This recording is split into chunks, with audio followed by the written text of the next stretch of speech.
Oh, you know what I love? Sports. Love sports. Sports. When It comes to Texas A&M. Where are you getting this information? Let me tell you. Welcome to TexAgs. TexAgs Live. I feel like I should be listening to the theme song from the Jeffersons. You know, we're moving on up. We will develop men, we will graduate players, and we will win championships on the field. The best way for us to win is to do it together. He is a guy that has gotten better and better and better. He's just got that dog in him. This one's special. The 12th man this past week was unbelievable. And this is a real program. It's not fake. This is a real place. And if you want to be really good at football, this is a really good place to be. You know, if I'm betting on anybody, it's the Aggies.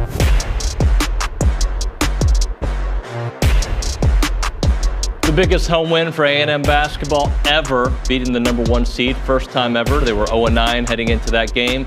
Not anymore, OB. Wire to wire, a game. Can I pat you and myself on the back? Maybe even Luke a little bit.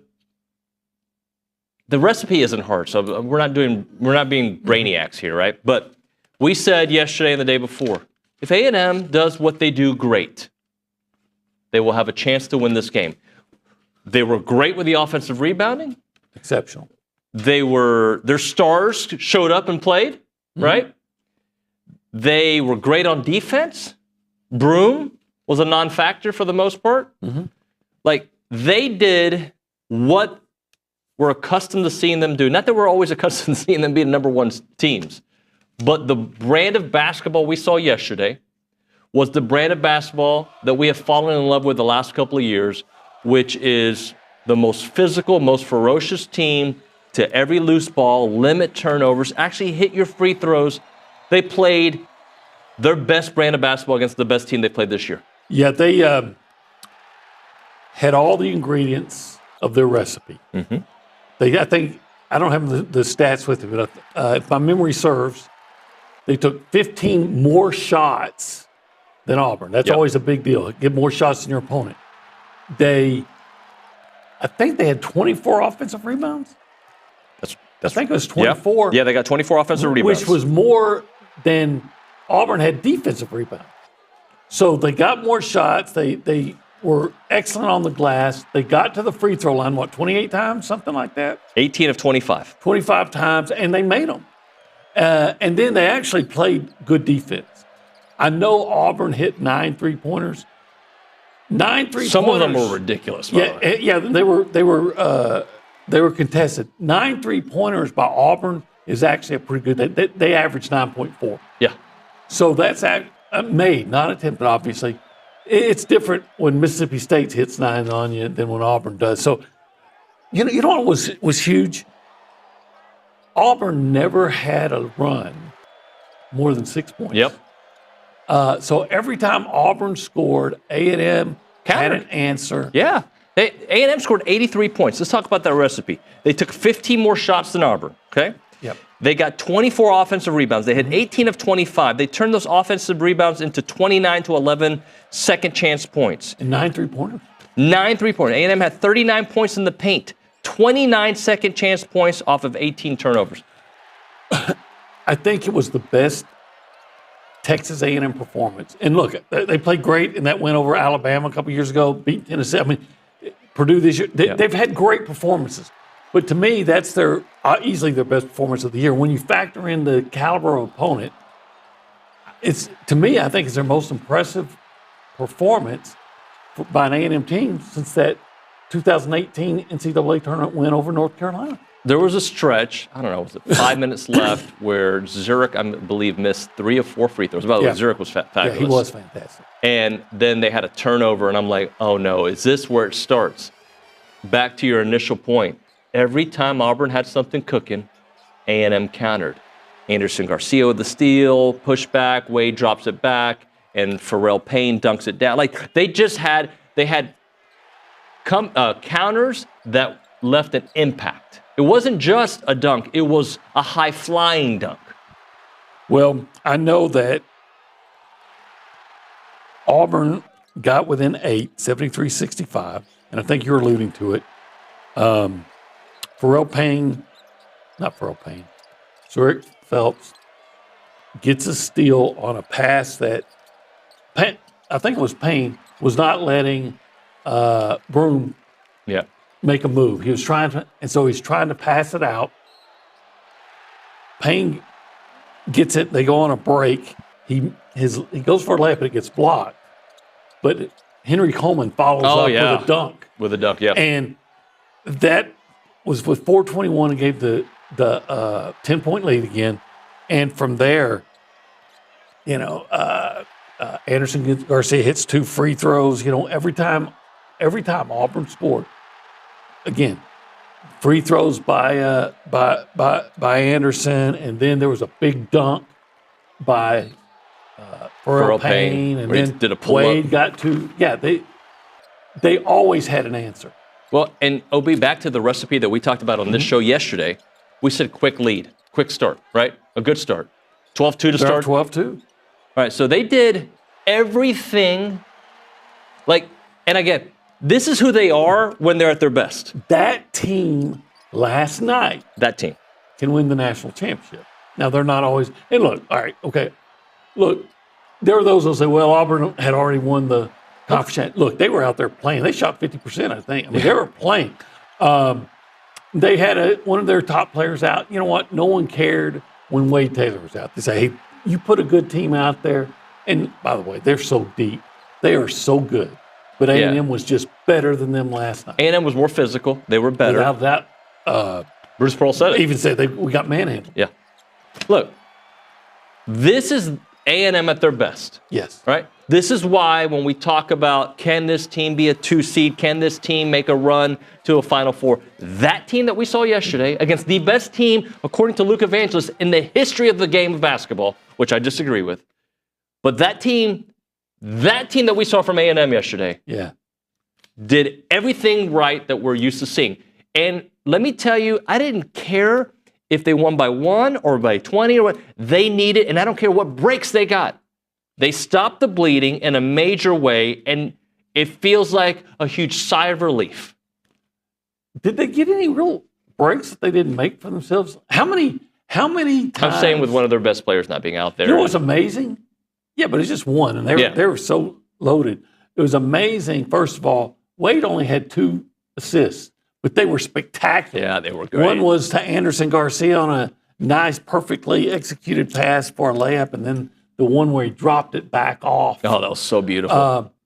But Phelps had a couple of 3-point plays where the ball just kind of waited. Yeah. You had to wait for it. It's just hanging on the rim. Which way is it going to go? And they both fell in. It was just that kind of night. Now, I don't know if it erases the 4-game losing streak, but it does erase a lot of how we were feeling heading into the SEC tournament. Obviously, they got to take care of business against LSU on the road. But this kind of game is a reminder. Y'all must have forgot. This is who we can be, who we should be, who we will be in March. Well, I agree with the who you can be and who you should be. All right, let's see if it is who they will be. Let's hope so. You know, I ride the emotional roller coaster. I know you when do. things are good, things are good. When things are bad, things are bad. And right now, things are really good for the basketball team. For the basketball team. The baseball team struggled yesterday, and we'll talk about it. I think they're always going to struggle in midweek games. I hate going always, but I don't feel good right now. Unless they're playing a really challenged team, but but on the weekends, I think they're still going to be a formidable team because they're starting pitching. But they got to do something with their defense and their hitting. Back to basketball for a moment. Who's the best team in college basketball? Auburn. Okay. Who's the best player in college basketball? Well, a lot of people tell you it's John I. Broom. Yeah. And, man, he had one turnaround jumper. Oh, kind of a fadeaway on the so baseline. clean, wasn't it? Oh, man, it was so nice. He is. But did he dominate that game yesterday? He had 8 points. He had 8 points. 8 points, 7 rebounds. Okay. Way below his averages. Again, going back to the recipe. Not that I was expecting any of that. But when A&M is playing their best brand of basketball, they typically limit a top scorer or somebody who's a big threat to well below their averages. Right. But when they struggle or lose, a those lot guys of times go there's off. Or there's a guy we've never heard there's of. another guy that goes off that you're not expecting, and that didn't happen last night. Well, Not Luke that you called didn't- Pettiford being He's a big time player, though. and he didn't. I was not in attendance. I watched it on TV. And Mazzara.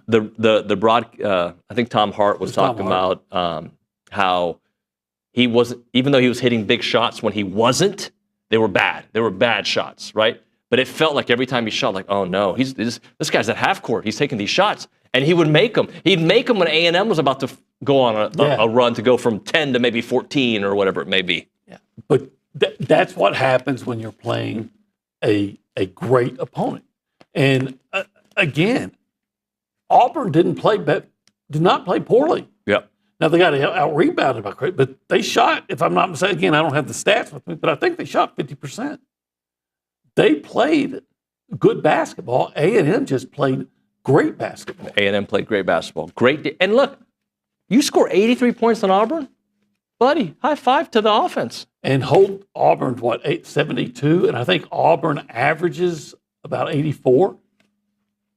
I mean, you were, again, the best A&M basketball performance, in my opinion, since 2018. Yeah. It was beautiful to watch. And this team, they needed it. Like, we needed it as a fan base, 100% to be, like, I needed it as an analyst. Like, we all needed it. I don't know if they needed it per se, but they needed it for their swagger. Hey, guys, we're back. This is a defense we can play against anybody. Yeah, it's funny because was asking on Monday, hey, have you noticed since anybody starting to question themselves or losing any confidence? They're like, no, we're good. No. I think it was Henry who was saying, look, we know if we just stick to what we're supposed to do and our principles, our foundation, we know what kind of team we are. Well, they showed what kind of team they are. Hey, this is TexAgs Live. It is. We are presented by David Gardner's Jewelers. We are. We are in the Rollo Insurance Studio. Indeed. Yeah. And this hour has a name. Yeah, it's the go hour. Kind of like the Aggies were just going. They went, yeah. The go hour presented by the warehouse at CC Creations. Currently, we're in the paint because that's where A&M scored a lot. They dominated that paint. Yeah. Like the way holistic planning dominates the cool zone. The holistic planning. Holistic planning cool zone. Yeah. Holistic planning, where they're going to help you on your investments. Yeah, they will. Your taxes. They'll do that too. Your estate planning. They'll do that as well. Which part of that could be investing in pro sports. Which I think you should do it. If you can invest in Aggie basketball, you should do it as well. Hey, before we go around the room and say hello to people, let me just give everybody some programming notes. Okay, let's hear it. We will be off of Bryan Broadcasting today on the Zone at 9:45. Okay? If you want to continue listening to TexAgs, go to texags.com and you can listen to us there, become a premium subscriber. We'd appreciate that. And but if not, listen to Aggie women's basketball, and hopefully they dominate and they beat Tennessee and they move on. That's programming note A. In the SEC tournament. In the SEC tournament. Yeah. Thank you very much. First round. Programming note B. Bryan Davis joining us here in about 6-7 minutes. All right, former Aggie player. He's going to be great. We'll have Tom Schuberth and Justin Lanham in studio at 8:35. We'll have Josh Pate in studio at 9 o'clock in the morning. Oh, how about that? In studio. Okay. I didn't know he was in town. Yeah, he's in town. Huh. Probably working on something big. Who knows? Whatever Josh does. 9:35. Traps. Yeah, he texted me last night at the gym. That's what he does. There you go. I was not at the gym when he texted me. I was watching my sons play soccer. They won 7-0. Congrats to Consol. Also, we have at 9. It's going to be like a Hans and Franz. It is. Yeah. And Billy may pop up. You never know. He'll be wearing a muscle shirt. He told me he was going to. We should get somebody. Hey, Nick, could you get some oil out here for that segment? I think that's a little uncomfortable. Oil them up. I mean, never mind. 9:35, Trisha Ford. Okay. 20-2. Am I right about that, Kaylee? 20-2. Trisha Ford and Aggie softball. Kay Nagley will join me for that. 10 o'clock, Jason Howell. Okay. He likes to talk about recruiting. Yeah, he does. He also agrees with me that UNLV from 1991 would destroy Auburn. But that's not a question we need to get into. And then, that was a great team. That was a great team. And then at 10:35. 10:35. Kendall Rogers. I like Kendall. He's a former coworker of mine. He's good. He's a Texas guy from Lufkin, too. Good people. If you want to be a part of the conversation, we got to do this quickly. Kind of looks like Hank Williams Jr.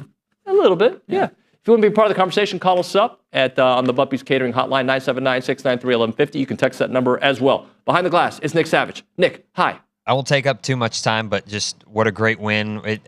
We kind of talked about it off air yesterday, David. Does it make the 4-game skid go away? Not really, but you feel a whole lot better after that win last night. And, a very winnable game on the road at LSU to close out the regular season. So love it for that team. Love it for all the seniors. It was cool to see all the post-game antics as well.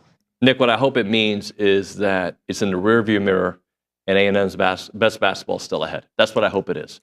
Because this team has weathered losing streaks before and played their best basketball after on a couple of occasions. Yeah. The record, of course, is always going to show those 4 losses, but I think that win, it does purge all the misgivings. Yeah. From the slump. Let's go to the angry elephant news and Social Center. Kaylee is there. Kaylee, hello. Hi, how are y'all? Good. How much sleep did you get? Well, I watched the game and not much. Yeah. I don't know about you guys. OB drinks Celsius at midnight for some reason. If I watch basketball late, which there's a lot of late games during the week, I'll still go to bed. I went to bed at 11 last night, which is very early compared to you. Yeah. Late for me. But I don't fall asleep because my heart is pumping. It's I was at 90 beats per minute laying in bed at 11 o'clock. That's why at 2, my eyes were kind of dilated. Yep. Still up. What else do you have for us? Or what do you have for us? So obviously coming off that huge win, as you guys said, 24 offensive rebounds. This is the most offensive rebounds Texas A&M has had against an SEC team this season, with the next being 23 against Alabama. So yesterday, as you said, OB, you wanted them to play just like they did against Alabama, make more free throws. Except make their free throws. And they made a boatload of them. You pay attention, you. Good job. Hey, give us, unfortunately, some baseball notes, and then we can hit a break. I don't have many baseball notes, but I do. They did lose. It was not a very good game. It was not their best performance. We'll talk about it throughout the hour. warned us. Ronnie warned us. He did. I do have Caden McCoy had 3 scoreless innings, so that was pretty good for the Aggies because that's what helped them, not give up as many. And they left, UTSA left, I believe, 10 people on base. So. That seems like a lot. Seems like it. Look, I think A&M's going to struggle again in most of their midweek games, but what really matters is the weekend and that very hard SEC baseball schedule as well. Well, yeah, SEC that's hard just by the fact that it's an SEC baseball schedule. And they got a lot of road games against top teams. All right, let's do this. Let's hit a break because Bryan Davis is probably already waiting for us. OB, after a victory on a Thursday, you go one place and one place only, buddy. It should be 1775. I mean, if you want to reward your team for what they did last night, you go there. They ought to be raising Wade Taylor's jersey up in the rafters at 1775. They should. Or at least raise up a big hunk of their brisket because it's that amazing. That brisket's as amazing as Wade Taylor. Yeah, they have this monitor that just shows OB walking through the world. What they need to do is replace it with Wade Taylor for the week because Absolutely. The way the Aggie basketball team played. But they earned that brisket, and they earned those pork ribs. They earned that. Are they a 1 seed in the barbecue challenge? Hell yeah. Are they the greatest barbecue of all time, just like Luke talks about Auburn being the greatest basketball team of all time? Hell yeah. Is that the best queso mac and cheese in the history of queso mac and cheese? Oh, yeah. It is. It's like that UNLV basketball team you were talking about. Is this the best website ever? 1775txbbq.com? Well, second maybe to TexAgs. Yeah. Is this the best phone number? 979-492-6241? Sure. Is this the best spot we've ever done? Probably Absolutely. not. I don't think it is. It's 1775. Check it.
And we are back here on TexAgs Live. We're presented by David Gardner's Jewelers. We are in the Rollo Insurance Studio. I thought we had Bryan Davis on the Buppy's Catering Hotline, but I don't see him anymore. So I don't know what happened there. So we'll get to him here in a second. Wait. Tito Jr., okay? Tito? On Twitter. I don't know if I agree with him, but I understand where he's coming with. Okay. What's he got? He says, guys, I think it would be a great idea to scratch Kendall Rogers from today's show. No need to have him bring down the mood of what otherwise appears to be a very positive and uplifting show. I think look, we are like the no spin zone, like Bill O'Reilly. Yeah. We're going to tell you how it is. You know what? But still, let's talk about basketball. Yeah, let's do that. Their performance last night was every bit as impressive as Mr. Davis's beard. Yeah, let's go to the Buppy's Catering Hotline. Bryan Davis with us. What's up, Bryan? How are you guys doing? Glad to be on. Hey, thanks so much for joining us. So happy to get you on. I know Luke had you on his show last week or a couple weeks back, so we're excited to talk to you. So first off, this Aggie basketball team, what you saw yesterday, the way we kind of talked about in the first segment is this is who they are at their best. We've seen them at their worst. This is who they are at their best. Kind of sum up what you saw last night. Actually, what I saw last night is exactly what you're saying. We saw them at their worst and we saw them at their best. The guys came out there and hit first. And once they hit first, they were able to sustain that. And not only be able to sustain it, but Auburn fought hard and coming back multiple times, got it to 2 early in the first half, got it to 3, got it close, but our guys kept fighting. And I think that they showed that they are a team to be reckoned with when it comes to this tournament coming up. We have next week with the conference tournament and the NCAA tournament. I'm looking forward to seeing them guys really play as hard as they can. On the defensive end, you have guys out there that can guard a 5-man, that can guard a 1. And I just think that it's very impressive to see those guys be able to fight. Even though with a 4-game losing streak, they were able to continue on and play like it was just another game as well. Brian, how would you compare this team that you've watched, not just last night, but all season, to maybe some of the teams you played on? So this team right here, I like to compare it to, I want to say, did I lose you? No. You're there. We got you. Okay. Yes, okay. So, yes, I like to compare this team. I want to say it was my sophomore, junior year. We went into Nebraska. We was on a 5-game losing streak, and that kind of ignited us and took us pretty far. This team have some fight. They have a lot of guys on the team that understand their role, understand exactly what they're getting into, and they're all doing what's best for the team. The offensive rebounding is incredible. I haven't seen something like this in a while, outside of me being in the practice 4 years ago. But these guys fight hard. They crash the boards, and they give the team opportunity to win. And it's not just the 5 guys on the court. It's the players on the side. It's the coaches. You can see how interactive everyone is, communicating on a possession basis. Brian, I'm one of these old guys that does not like for new guys to be compared to legends, right? So when I think of AC, I'm not comparing him to MJ, but like the MJ LeBron comparisons, I'm like, come on, it's all MJ all day. AC and Wade, I'm kind of the same way, but Wade's in that conversation, man. He's about to have the all-time scoring record for A&M. If they do well in the tournament, he already is in the conversation. So how do you kind of just encapsulate where he is in Aggie history? It's incredible. I've got a chance to be a part of people that kind of helped bring him in. I had a really good relationship with his AAU coach coming in. We actually played for the same coach, and just seeing what he's been able to do over these last 4 years when we're in the era of transferring and sticking with it and being committed and loyal, which is what stands for Texas A&M. He's incredible. He's incredible. He has some fight. And when you think about AC, it's very similar. They both had that Dallas atmosphere, that hard nose, that not willing to quit, not afraid to hit that ground and bounce back up. And failure is not an option. It's only a lesson. And he showed that during the course of the year, during the course of the last 4 years, to where he's willing to do anything he needs to do for the team to win on a consistent basis. And just like you said, he's up there in the conversation. It's not a is he better? It's not a are they the same? He's a part of a new era, just like this team is a new era at A&M when it comes to that winning culture back here on campus. Hey, Brian, everybody decided, obviously, rightly so, for what we saw last night and for most of the season. But as you know, you're ultimately judged on what you do later this month. So when you look at this team, you know, what do you think about their prospects when we actually get into the tournament? You say head into the conference tournament? No, I'm talking past that. The big tournament. The tournament. The big tournament, The deep big tournament. the dance. I mean, so the way this team is built, the way this team fights, we're gonna hit you first. We're gonna shoot more free throws than you. We're gonna get more offensive rebounds than you. You're not gonna. If you do win, it's gonna be a fight. And I love that for this team because you don't have much time to prepare for that. And kind of like Tyson said, it's hard to prepare until you get hit. And sometimes once you get hit, it's hard to recover. And this team here is a fighting type of team. And not only that, I love this team because we play our style of ball. We don't get caught up in trying to play an up and down game. We disrupt other teams' offense. And that's what makes us who we are. So going into the tournament, just going into it one game at a time, one possession at a time, and doing your best at that time, because that's the only way to go. You can't look ahead. I know it's 6 games. I know we want to get to that 6th game, but just going into it one game at a time.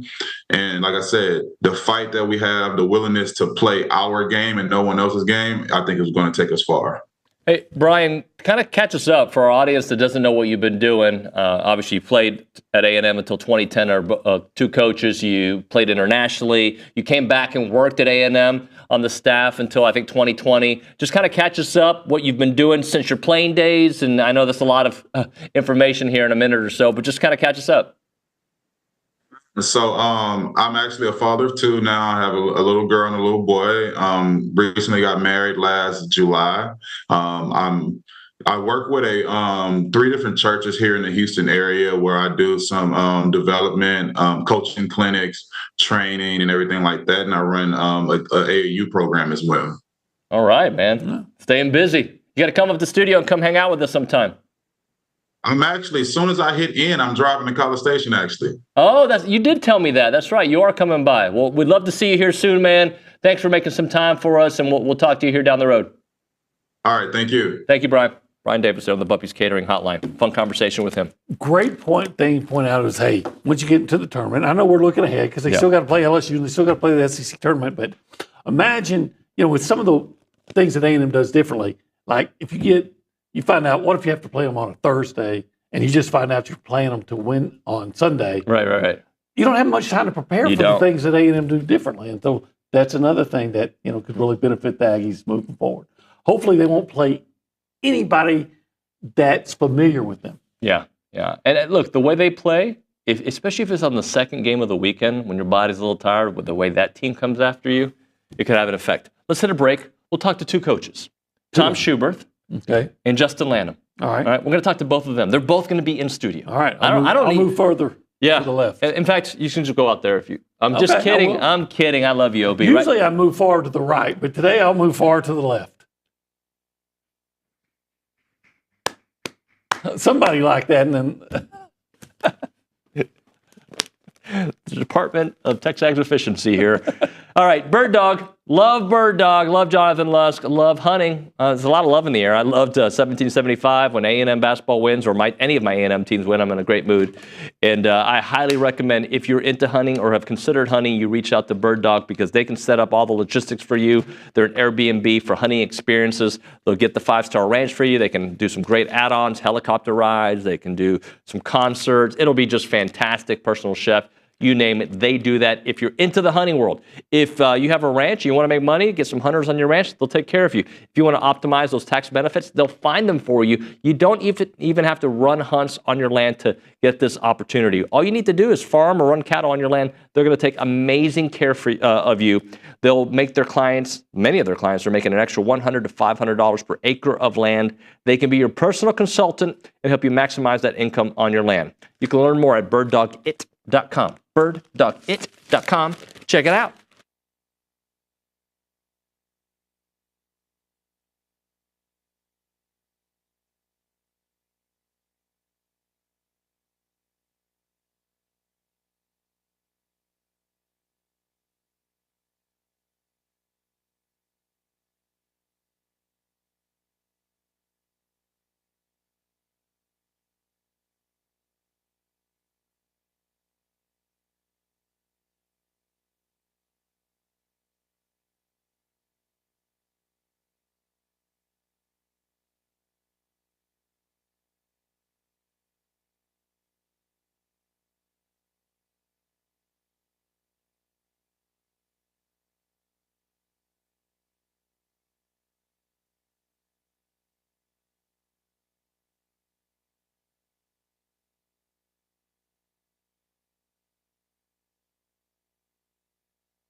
And we are back here on TexAgs Live, presented by David Gardner's Jewelers, Rollo Insurance Studio, the Go Hour, presented by the Warehouse at CC Creations. We got ourselves a panel in here. Usually on Wednesdays, we get Tom Schuberth in the house. What's up? What's up, David? Fist pound. Justin Lanham hasn't been in the studio since like the 80s. What's up, buddy? What's up, man? So we're all in a festive good mood after a nice performance. Let's just start things off. What did we see, Tom, you start us off, that A&M did to neutralize what Auburn does well? Well, obviously getting off to a good start, number one. They're always ready defensively, in my opinion, A&M. They're always ready. They do a great job of taking away the other team's strengths, particularly they stopped the star player, which they obviously did last night.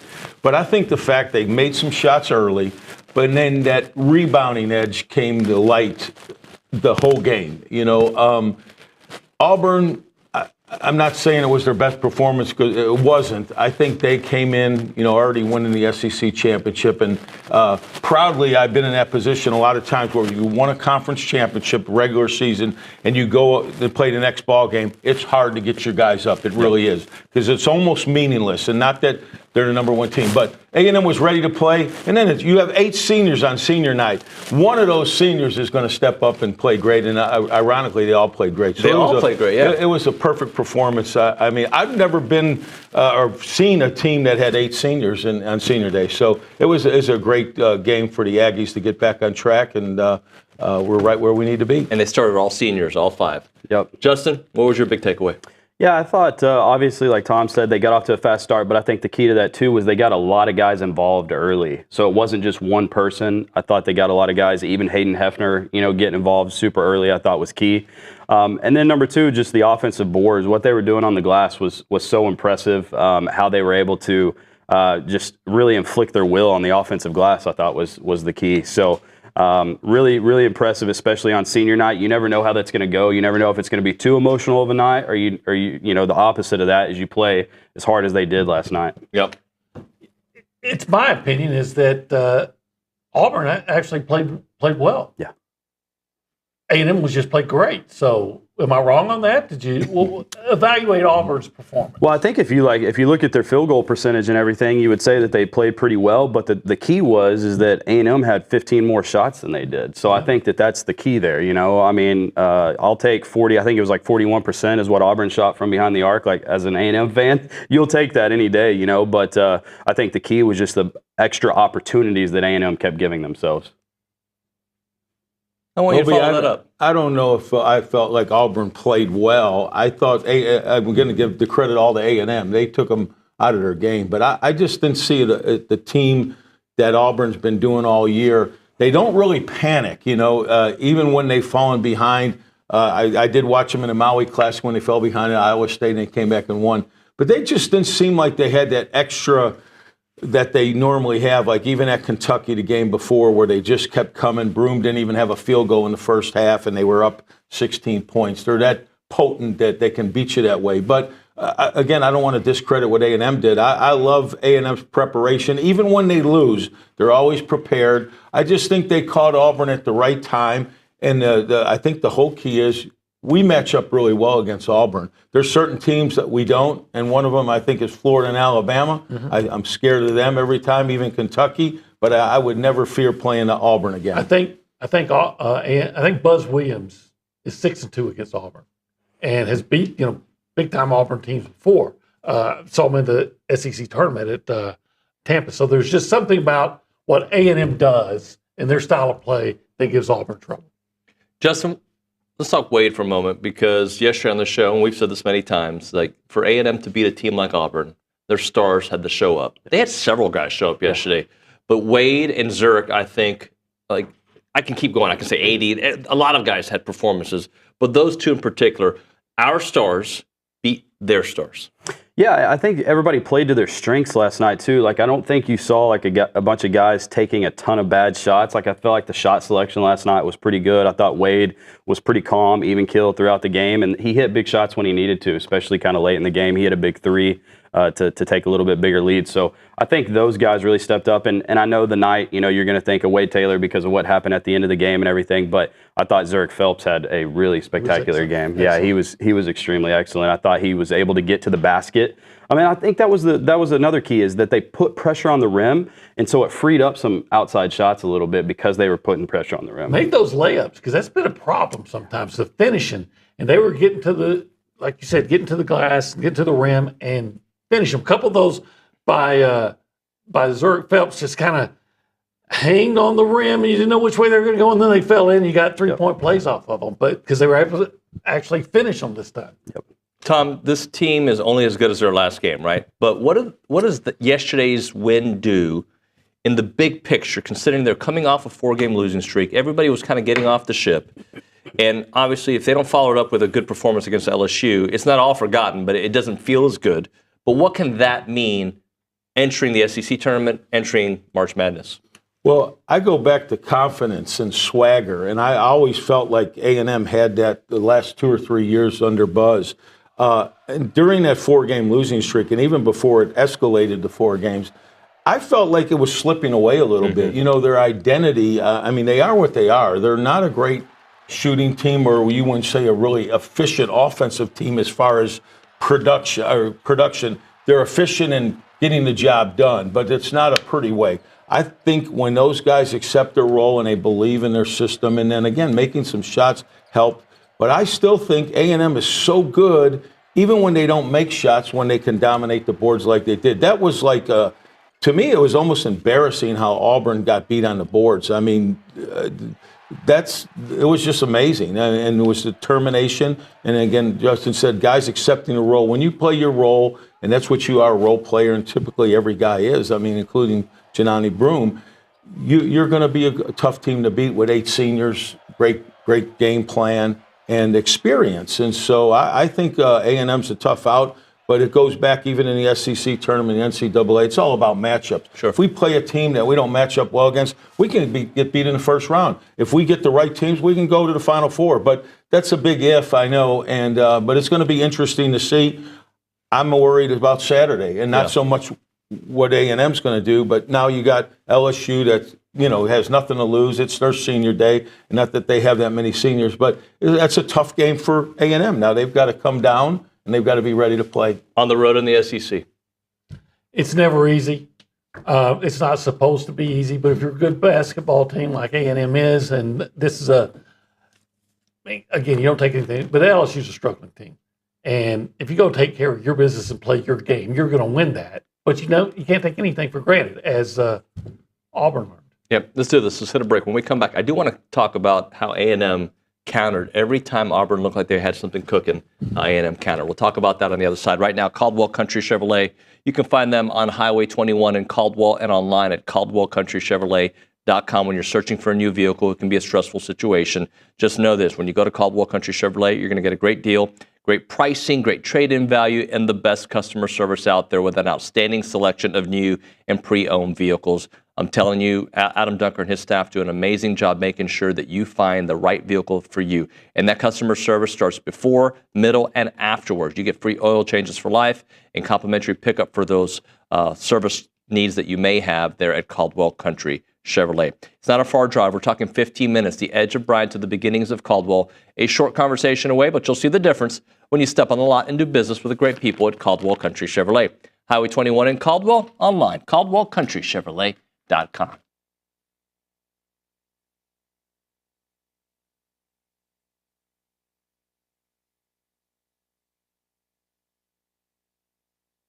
Let's talk a little Snaps clothing. David Nuño here, and I love wearing Snaps clothing everywhere. I've got the flannel on right now. You've seen me in the Tailgater collection with the A&M gear. It is fantastic. If you see me around town with my sons, Christian and Cruz, they've got a bunch of Snaps gear. When they have big games for Consol, they wear nice clothes, so they wear their Snap stuff. And I'm telling you, with baseball season here, let's all kind of go looking stylish and fit to the games there at Olsen wearing the Snaps clothing. As a reminder, they are the only official licensed Texas A&M Pearl Snaps maker out there. Their Tailgater collection is built for game day with breathable, moisture-wicking fabrics to keep you comfortable while you rep your Aggies in style. Now, whether you're watching the game from home or maybe you're in attendance, you're tailgating, whatever it may be, you got to make sure you head to snapsclothing.com to see everything they have to offer. It is fashionable, it is awesome, and you're going to love it.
And we are back. TexAgs Live. Yeah, I catch you guys when you're slipping. Here in the Rollo Insurance Studio, the Go Hour presented by the Warehouse at CC Creations. Just talking to name drop Josh Pate, who's in the lobby. Good friend Josh Pate. You're a college basketball guy. I don't know if you know Josh Pate, but he's a big college football analyst. He's a pretty big deal. All right, guys, let's talk about what I teased at the end of the last segment, the counter. So we've seen these games before where A&M will get up to a nice lead and they won't play two complete halves. They play two complete halves. And Tom, you start us off. And every time Auburn looks like something cooking, go on a 4-0 run, 6-0 run, A&M would counter. Talk about that last night. Well, I think the defensive stops and then obviously coming down and be able to score on the possession when they had the ball. A lot of times what has happened on the road particularly, we get the stop to try to stop a run, and then we can't go down and convert and get baskets. So it was just a perfect night. I mean, I know we talked several weeks before that I thought A&M would beat Auburn regardless of the scenario. You did call it. Yeah. I mean, just because of the way they match up against Auburn, and then again, it's senior night, and it's just it was great. It couldn't have been any better. The 4-game losing streak is still part of their identity, but it has a lot to do with the opponents and then how you played and all that. So you throw all that out the window now, and now it's tournament time. So I think they're going to have a lot of momentum going in. But, to predict how far they're going to go, I'd have a difficult time doing that. I'm impressed with that. That he reminded, because I do remember him a couple weeks ago saying it. And the only people I know that picked A&M to win that is Tom and Luke Evangelist. But Luke picks A&M at every game. He would pick them against the 92 Dream Team. He would pick them against anybody. So kudos to Tom. That's loyalty on Luke, though. I'm more of a realist because I've been there. I've been on that bench when you're getting your brains beat in and you can't figure out how to beat a better team. So, you know what the lottery numbers are next? I'm sorry? Do you know what the next lottery numbers are? Oh, I wish. And both you and Justin and Tom have heard me say this, OB has, but like the 4-game losing streak, it just took away that mental confidence that I had for them to win those games at the end. But I said many times, I don't know if that affects the way I see them in March or when they get to the NCAA tournament, because I do think it's about matchups. And if you're not hitting your free throws, if you're not getting offensive rebounds, you're going to lose. But if you're doing the things that they do well, they can beat anybody. And they did that. Yeah, and to kind of expand on Tom's point, I think when they did get a defensive stop, what I said earlier in the show is they were taking good shots themselves. Like they would get a stop, and then their shot selection was so much better. There was a point in the game that I felt really comfortable with A&M winning, and it was Phelps got a turnover in transition. He goes to get a layup. They block it off the board, and Henry Coleman comes from behind and lays it up. And the thing that stood out to me is Henry Coleman sprinted the floor. Auburn's guys were jogging. And at that point, you just kind of knew like A&M was playing harder. They were playing more aggressive than Auburn all night. And, I just felt good about it at that point. Yeah, I think that was obvious earlier, much earlier. You remember A&M had 3 shots in a row, and the third one was Wade getting his own rebound and tipping it back in. Yep. How many times you get 3 shots against Auburn? Not many. You shouldn't. Somebody mentioned that Bruce Pearl took a shot at A&M yesterday, or maybe at the fans. Or something. Yeah, was it? that. Oh, yeah, because he was surprised, and maybe rightly so, that he said, hey, this game should have been sold out for weeks. And it was a good crowd, but it wasn't a sellout. Well, again, like most fan bases, when things feel like they're slipping off an edge, it's hard to there's the diehards, and then there's those that like to go to games. Yeah. And when your team is losing a lot, it feels like they're losing too much. It's hard to go. When they start winning again, they'll come up for anything. Yeah. And I think that was a little bit of what happened yesterday. Yeah, and it's Tuesday night at 8:00, and then you're on a 4-game losing streak, and our A&M's arena is a lot bigger than Auburn's, number one. So you have 4,000 more seats to fill. So I thought it was a great crowd. The complaint I would have if I was a coach, the students should maximize their capacity every night the Aggies play, regardless of their record. Yep. With all the students that A&M has, and the fact that it's great entertainment, win or lose, and you can walk to the game, they should be there every night. They should never have an empty student section, regardless of who they play, in my opinion. We got about 40 seconds. Justin, give me your 2-3 keys versus LSU. Oh my gosh. I would say if we can find your identity again defensively, like we did last night, and then crash the boards like they did, and then just shoot, I would say 35% beyond the arc. I would like that. Yeah. Tom? Yeah, basically, Justin, be who you are. Don't try to do something that hasn't worked for you. And I think when A&M does that, they're a tough out, even when they don't shoot the ball well. We're all back in, right? We all feel good? Of course. You're not. Yeah. You just beat the number 1 team in the country. Got to feel great. All right, let's do this. We'll hit a break. Thank you, gentlemen. Appreciate you. When we come back, Josh Pate in studio. We'll have about a half-hour chit-chat. All things college football. You got some questions for Pate? I'll try to get them in at 979-693-1150. You're listening to TexAgs Live, presented by David Gardner's Jewelers.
TexAgs Live, we're presented by David Gardner's Jewelers. We're in the Rollo Insurance Studio. Time for our weekly conversation with Josh Pate, who's in studio.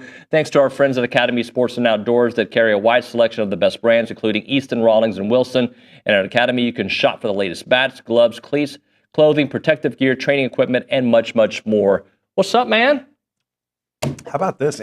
Just in-house, I'm out loitering in front of the building, and you say, why don't you come on in instead of doing this on the phone? This is nice. We ought to do this more often. We should, man. So, and I've told you this before. First time I met you was the 21 season. Yep. I had seen your work, and I thought you were great. And we sat next to each other. And sometimes when you sit next to somebody that's kind of like a big deal, you're like, you don't know how they're going to be. You were the night we became buds by the end of that game. It was the Auburn game that I think Michael Clemens had a fumble return for a touchdown. Oh, I remember vividly. Yeah, now I remember vividly. And then we started doing the show. So I'm so happy to have you here in studio. You were out last night doing what I would probably do when I travel, late nights of drinking or actually going to the gym. Yeah, drinking whey. Yeah. Yeah. How was your whey protein? It was good. Creatine in the water. Really good. So the scene yesterday was we were up at SMU and did a whole day up there. So as you know, if you're going to be on the road, you either front load or back load your day so you can get a lift in one way or the other. So I figured we get out of there by 12:30, 1, 2. We can get down here, check in, nice meal via Uber Eats, of course, who doesn't sponsor the show today. And went over to the gym. So you know that I'm not exactly plugged into the college basketball scene. But the conference tournament will come to me in Nashville. Yeah. And from that point forward, I speak authoritatively on the sport like I've been watching it all year. Okay, well, that point's not here yet. So I'm last night, got the AirPods in, and we're right in the middle of a shoulder workout. And I kind of glance, and A&M's playing Auburn. I said, is it men's or women's? Okay, it's men's. This is not a replay. This is live. Are they up double digits with like less than 5 minutes to go? So from that point, I was glued, and I feel like I could break down the last 5 minutes of the game really thoroughly. I don't think that's what we're here to do, but what a night that must have been last night. Hey, actually, what I wanted to ask you, and I think Billy will be here in a moment, I wanted to ask you about college football in today's world, okay? Because one thing we know about A&M, when they were at their best last year, they were playing a ball control style of offense. Yep. Le'Veon Moss, I just had him in studio a couple days ago. He was fantastic. When he was out there, it really made that offense go. My question for you is, in today's college football, how explosive of an offense do you think you have to have, considering teams that have won the national championship the last 5-10 years? Kaylee has some stats for us if we need to pull them up, but teams that run the ball well, Ohio State last year, I don't think they were, what was Ohio State running the ball last year? 18th in total rushing yards. Okay, not bad. Yeah. Can you win with that style in today's college football if you also can back it up with that kind of defense? And I think the answer is yes. Yeah. I would ask you, what happens if we just take the Notre Dame team from this past year and turn the volume up offensively like 15%? Because they were in the national championship game as it was. Right. But yet you and I are probably sitting there watching them going into that Monday night, inexplicably late January, Monday night, and saying, yeah, but it's probably going to take some mistakes from Ohio State. Okay, well, that's because you knew they probably couldn't score a whole lot on their own. But outside of that, every other element you're talking about is there. So the thing I noticed about Ohio State this year is there were times where they were extremely explosive, looked like a pinball offense. There were other times where you remembered, oh, they got Travion Henderson and Quinshon Judkins back there. Yeah. The quarterback can fall forward for a first down if you need him to. And that was Chip Kelly. That was a loaded talent roster. But what that was being sort of multiple in your approach and understanding the ones that are going to cut through, like the teams that can win 3 or 4 games in a college football playoff setting are probably ones who are B- or better in several categories instead of just A+ and then F elsewhere across the board. So I don't know in the future if we'll look at a stat column the way we used to and say, you've got to be at least this, at least this, at least this.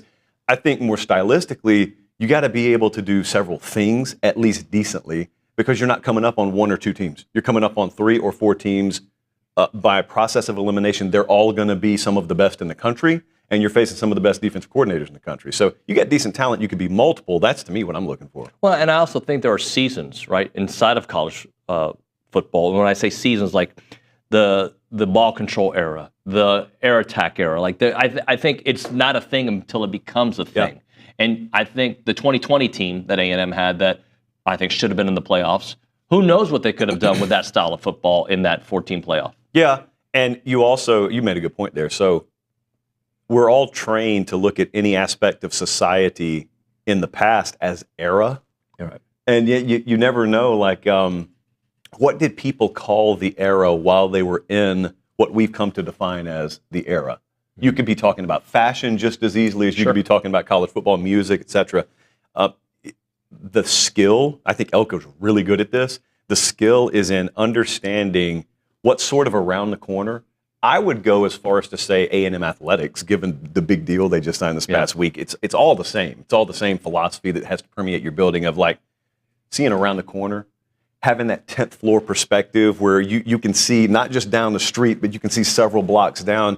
If I'm recruiting, like if I'm casting a vision, you don't cast a vision and then snap your fingers and it happens. And if it doesn't work out, we can just try something different the next day or the next week. If he snaps his fingers over there, it's a 2-year process to implement thoroughly whatever you're talking about. And so if you don't have foresight, if you don't understand what era you're in, then you're dead. You don't know it yet, but you're dead. Yeah. What do you think about what they're doing across the street? I know you've always had a high opinion of what they can be, but considering the way last season ended and the changes they've already made, they've added to their secondary, right? Their running backs are, if healthy, going to be one of the best in the SEC, again, because Le'Veon was phenomenal last year. They've added wide receivers to the group. There's some question marks about the defensive line, but based on the intel you have right now, how do you feel about A&M? So I think they backfilled really well, and I think it sucked to end the season the way they did. The blessing of that is if you do that, you don't want to do it like Lincoln Riley just did. You don't want to do it in your third year. You want to do it very early in your tenure. Kalen DeBoer, I think, is dealing with this at Alabama, too. So the blessing in sucking down the stretch is that there's no guesswork of what is the right way and isn't the right way. He gets to walk down the halls with proof of performance or lack of proof of performance in doing it one way. And so it's the Etch-a-Sketch. It just clears the mechanism. Yep. And so this is the way we're going. This is who does and doesn't need to be here. We tried it this way. It doesn't work. It's going to be my way, or it's going to be no way moving forward. And the other part of that in this era, because I've talked about this a lot with Bama, in this era, you cannot just come into a program and take over and do it the way you would have in 1978, because guys have options now they didn't in 1978. Sure. And so to a certain extent, especially if you come in sort of late in a cycle, you got to handle the situation with kid gloves a little bit in the first go-round. But then when you're in the second, third, fourth year, guys have had several portal cycles where they could have chosen to leave. So everyone who's left by this point, those are your guys. They have chosen through multiple exit doors there. They've chosen, nope, I'm foregoing that. I'm staying here. And so I think the way last year ended, if you want to always draw a positive on a negative, that's the positive to draw. Let's do this. Let's hit a break. Billy's in studio now. Billy Liucci? Billy Liucci. Oh, snap. We'll hit a break. We'll bring Billy on and continue the dialogue with Josh Pate. Right now we're talking about Heritage Films. One day, Josh Pate may call Chance McClain up at Heritage Films and say, I'm ready to tell the story. I'm ready to tell the story of my humble beginnings, becoming an awesome broadcaster, breaking things down, and the new wave of YouTube/podcast world. Hey, Billy. And how my empire was started. That's what Chance McClain does. He does these 2-hour documentaries for families, for family businesses, family ranches, and he puts them together, and you're watching like a Netflix-style documentary about your dad's story, your family ranch story, your family business story. He's amazing at doing it. He's one of the most creative guys I know. The website is yourheritagefilm.com. yourheritagefilm.com. You can call Chance up at 713-893-8341, 713-893-8341. It is Heritage Films.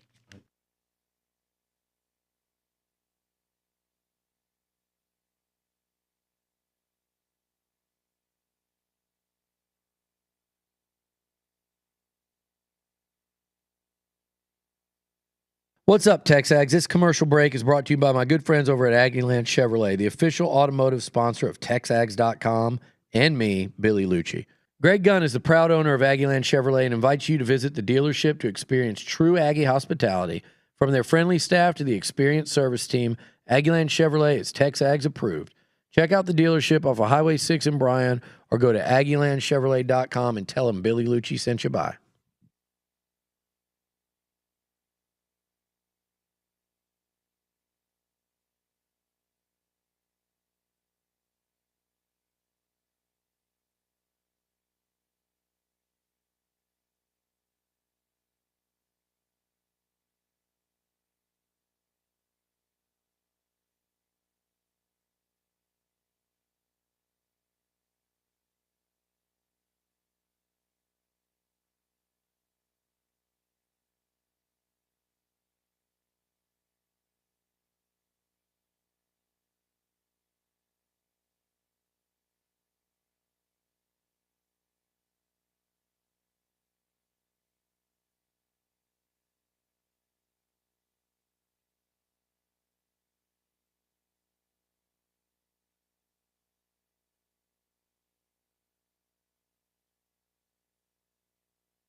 We are back here on TexAgs Live, presented by David Gardner's Jewelers Rollo Insurance Studio. Josh Pate in studio, Billy Liucci's in studio, and this is brought to you by Academy Sports and Outdoors. Hello, Billy. Hey, David. Well.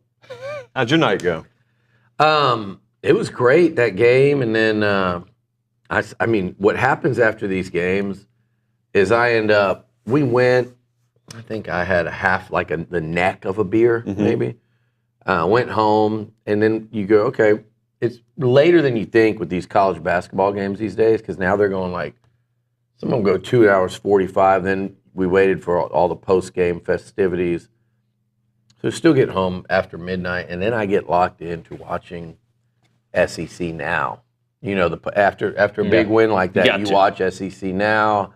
So that's what actually kept me up. Yeah, that was what got me. And then Terry Black's yesterday in Austin, went and picked my buddy up at the airport, and turkey, but a lot of food, and then dinner, Lupe tortillas, some fajitas, which who knows, maybe will make you late for your flight today. We'll see, but that was a long day. Your life.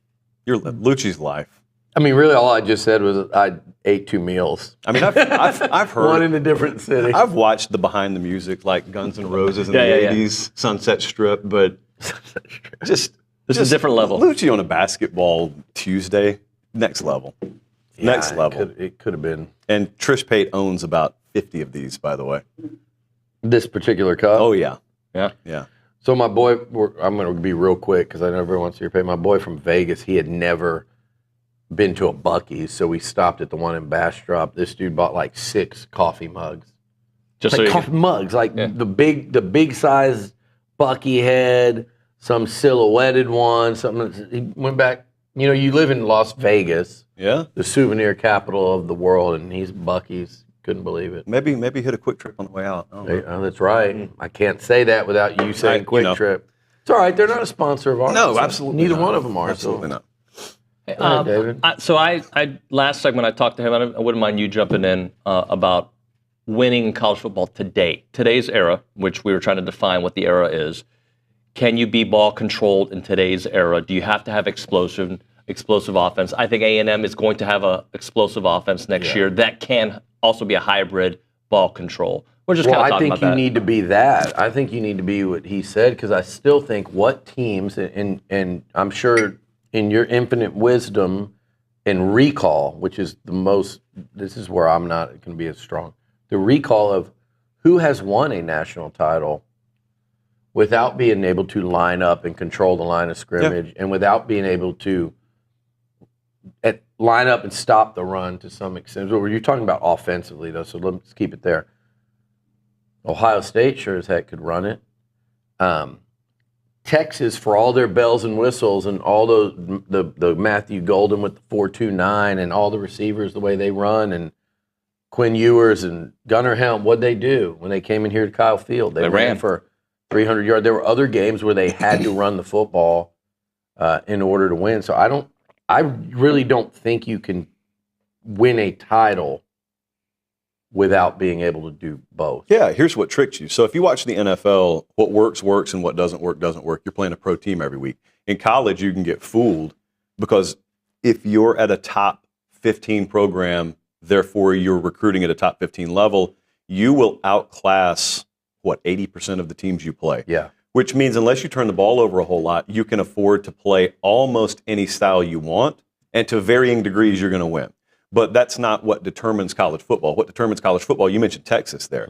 Doesn't really matter what they did against everyone else.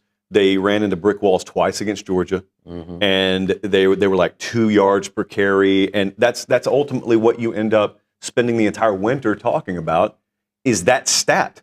And you pride yourself on recruiting big humans. That's one of the talking points over there, which it should be. That's what you should be doing.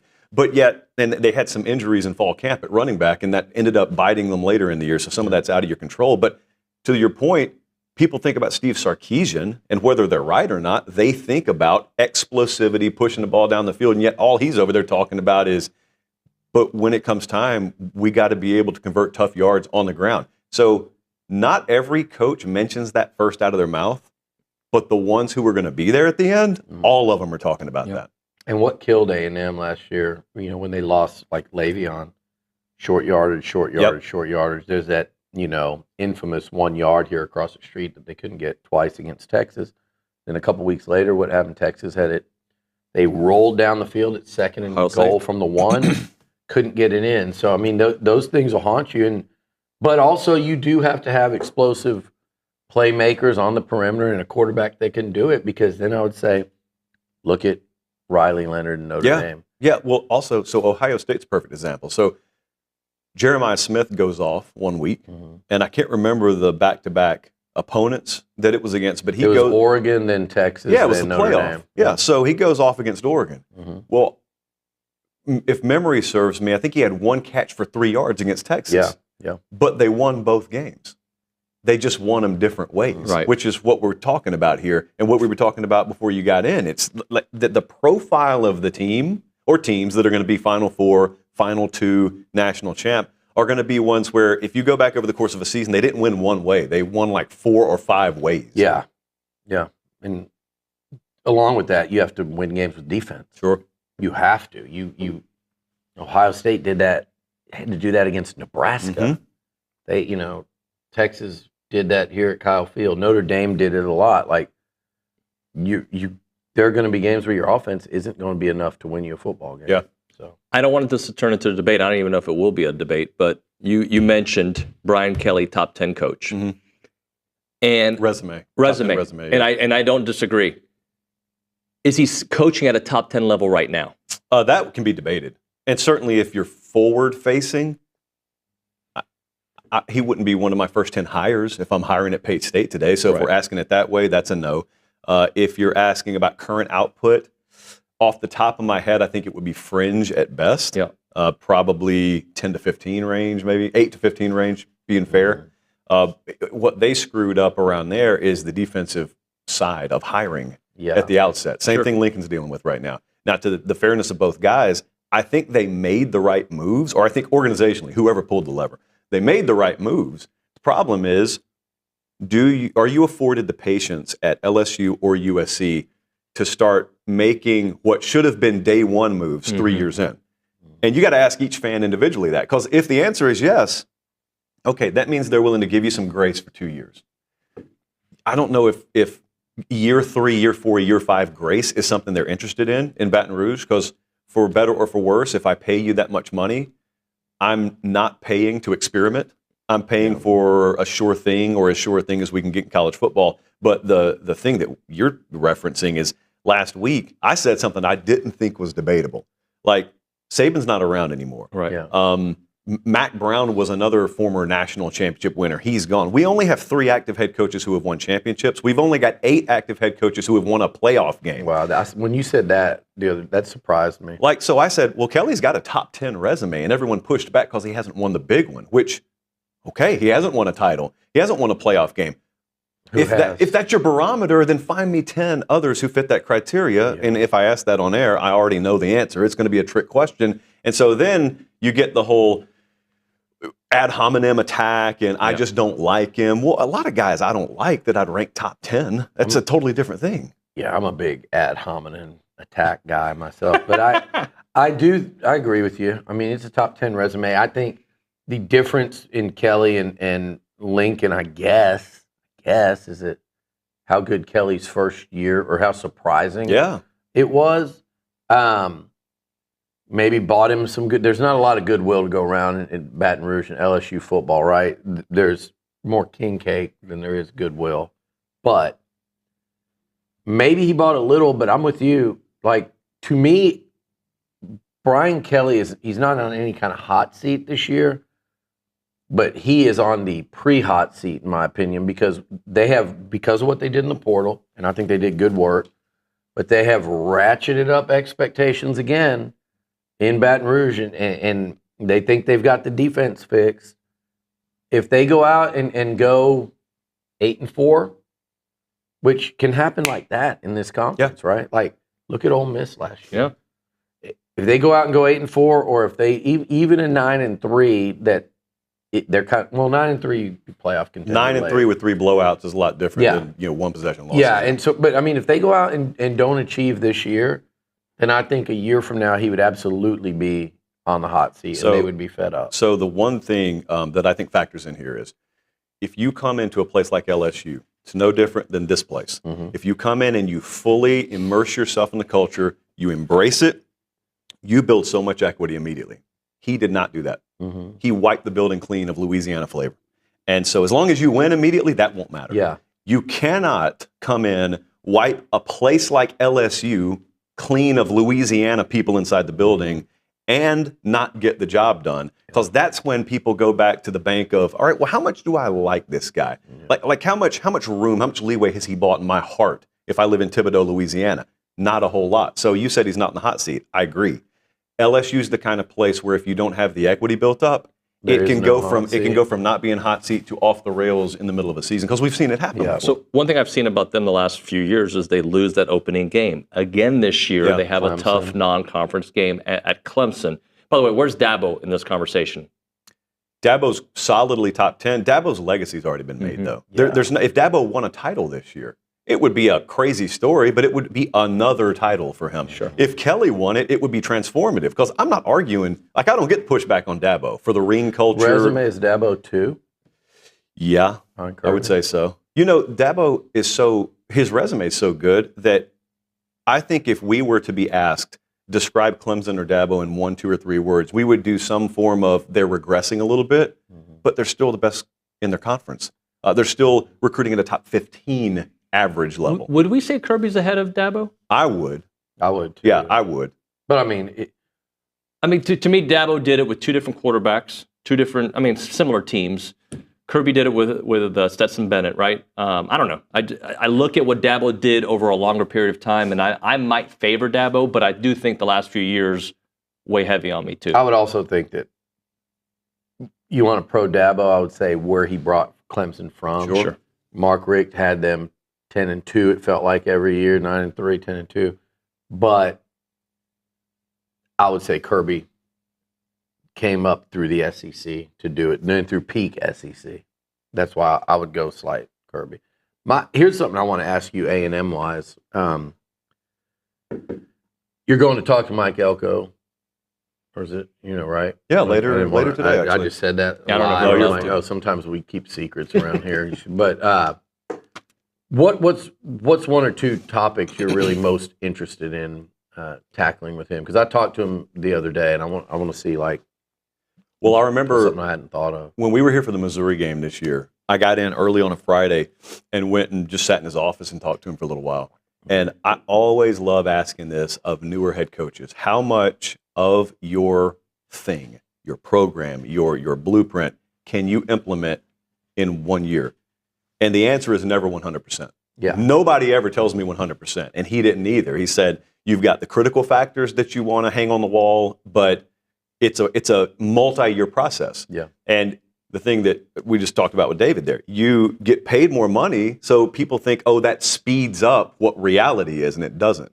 So that's the first thing. Second thing is the way they ended the season was terrible. And what I perceived was, all right, we come in here for the Missouri game. They blow them out. Would you say best game they played last year? Yeah, best game, and LSU was best half. Yeah. Yep. So after the Missouri game, I don't feel prior to Missouri they were on anyone's radar, because they lost the Notre Dame game, and so then they beat Missouri, and then they're on everyone's radar, and then they proceed to falter down the stretch. So basically, they won when no one was looking, and then they lost when everyone was looking. Yeah. Is that just coincidence? Is there something more psychologically you can glean from that? And then, of course, you want to know about the guys they got in. Yeah. You just want to, like, what I love to do with those guys is I love to toss something out like a softball. And I prefer not to do the Q&A interview stuff. Yeah, I don't see where they go with it. Yeah, I don't think. And he's so easy to talk to. I didn't prepare anything, and we sat here and talked. Yeah. We had that 10 minutes before we went on, and none of it had to do with football. You just dive in with Coach Elko, and if you're paying attention, it's a fun interview where you can just go anywhere with it. But he, I think the part he alluded to that, that they were 7-1, and they operated a lot better with that chip on their shoulder, and no one expects anything from us. And they went and won at the Swamp. They went, there was the Missouri game, went up to Jerry World and had a little 4-quarter fight with Arkansas, LSU, and then it went down after that. I think it's a twofold. I think part of it is, that's a cultural thing. Like you said, it doesn't matter how much you're paid. That usually takes. He told me when he first got here, I said, when is it your program? He said, it takes a full year, an entire offseason, an entire recruiting cycle, an entire portal cycle, an entire season, and then, to get it to where it needs to be, at least in terms of what the expectation is on both sides. Yeah. The other thing I was fascinated by, and I'm sure you can dig into it with him, is him talking about just kind of, you said the end of year disappointment, and so much of that with him, David, as you know, seemed to be and was on the defensive side of the ball, and his comments after that bowl game, and to hear him talk about he is now going to take on play calling, calling the defense on, because he could have gone a lot of ways with that, he could have gone a lot of different ways in terms of adjusting his staff, in terms of just revamping what Bateman was doing, but his decision was to go in and I'm going to work with Jay, but I'm going to be calling the defenses on Saturday. Yeah. So I think that's really fascinating as you go into year 2 of his tenure. Josh, I know you got to get going. Thanks very much, man. Appreciate you. Let's do it again. I got one more question for him. Yeah, what's up? It's going to be a funny one. No, it's not. I know. Hey, who won in a wrestling match? You or Josh? I presented that as a funny one, and now I've got 2 more questions because I know what time he's got to be there. He's got a second here. Okay. Yeah. So, Trisha Ford, by the way. Oh, well, you didn't tell me that. Well, it's on the rundown. Okay. So I do not read your rundown. Trust me. So, who is your sleeper team in the SEC this year, and who is your off-the-radar Player of the Year candidate? Ooh, player in the SEC. In player the of the Year. So I don't even know if Keelan Russell is going to start for Alabama. Wow. If he does, it's because he's a star. So that's an off-the-radar one. The off-the-radar team is Florida, simply because they will be discounted. They've got like top 15 national title odds, and they're over/under win total 6.5. I saw that. I was shocked. It's just detachment because of schedule. They play an insane schedule. You want to know another one that got shafted was Oklahoma. Look at Oklahoma's schedule versus Texas. Oh, I know. And don't say that because they will come after me. And we know one person in particular that will come after me on Twitter if I ever say anything about Texas' schedule. But I'm still going to do it. I don't care if you get all these likes talking. The majority of their strength of schedule rating will come from playing Ohio State, which is an out-of-conference game. Yeah. They got it set up for it. It's not their fault, I don't think. But it might not be is their what fault, it is. You're saying, but it could be their doing. There you go. But if I'm A&M, you don't have a big complaint. The Aggie schedule last year, this one will be tougher this year, but it was set up very nicely for year 1 of a head coach, as you can in the SEC. So it's not a complaint. If I was in Norman, Oklahoma, I would have That's tough. a big complaint because they both came in together, and I do think it sets up for a lopsided first couple of years in that league, and if anyone's going to suffer from that, it's Brent Venables. My next one was, he's taking, and I wasn't going to do this, but he's taking jiu-jitsu. Yeah, I heard. Not from him. I heard through intermediaries that David's been rolling. Just for one day, if there's a media war, I want to be ready. Yeah. Well, don't we all? Yeah. Don't we all? Yeah. Well, I got you too, so I'm fine. Is there a lot that that would make you a deadly weapon if you were to get with someone? If anybody from Brazos Valley MMA heard me talking about it, they'd be like, dude, that's the worst guy in class. I've seen the approach. I'd love to see you There see may it or for may not real. have been a stunt outside where my deal is if you're going to come at me in some kind of crab stance, I mean, I'm just going to kind of, I'm more of like, have you seen this guy, the Tappy guy on Twitter where it's kind of like a Steven Seagal and that's kind of, I'm just going to kind of do this and you're going to just be flopping around as you come. I invite you. I'm just going to use your momentum against you. Like we're in 2 different weight classes. You're taller. You're bigger than me. I would invite you to go to the cage, and we can find out. So to go on a mat and roll around. Yeah. Well, firstly, the Josh Foundation will put up significant charity money for this. Secondly, what a straight Seagal! What a straight Seagal this morning! Wow. I'm sorry, I didn't realize I was sitting with. If he was watching, he's out now. Check the live chat. There you go. Thank you for coming. Thank you. Is Seagal in jail? What are you Did assuming? you say that, something? Is he out? No, I'm asking if he's in the live chat. I didn't know like penitentiary viewership was something you focused on. I thought you meant he was. He was out. Yeah. Wait, he's in jail? I'll DM No, him. Let's Seagal DM is him not off air. in jail. Okay, just making sure. Year 2 under Mike Elko, much improved. Steven Seagal not incarcerated that we know of. Liam Neeson, better than Maybe Steven Seagal? maybe we can get Seagal to an A&M game next year. All right, we got to hit a break here. Trisha Ford coming up next. Right now, did you or someone you know graduate from A&M within the last 12 years? And are you leading by example in business or in service? If that's the case, the Association of Former Students would like to invite you to nominate yourself or someone that you know for the 12 Under 12 award. Each year, the association recognizes a dozen Aggies who have graduated within the last 12 years for their business accomplishments, civic or military service, philanthropic efforts, outstanding representation of A&M's core values of excellence, integrity, leadership, loyalty, respect, and selfless service. Previous year honorees have included leaders in business and higher education, architects, petroleum, engineers, nonprofit execs, physicians, veterans, and members of the U.S. Armed Forces. 2025 nominations close on Saturday, March 15th, so be sure to submit a nomination very soon. To learn more about it or submit a nomination, please visit tx.ag/12under12 nominations. It's the Association of Former Students.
All right, we're back here on TexAgs Live, presented by David Gardner's Jewelers, Rollo Insurance Studio. Trisha Ford in studio, Kay Nagley in studio to talk about a very nice weekend where A&M went 5-1 in the Invitational. They did split with Texas Tech. Great weekend. How are you feeling about things? By the way, hello. How are you? Hello. Yeah. Cheerio.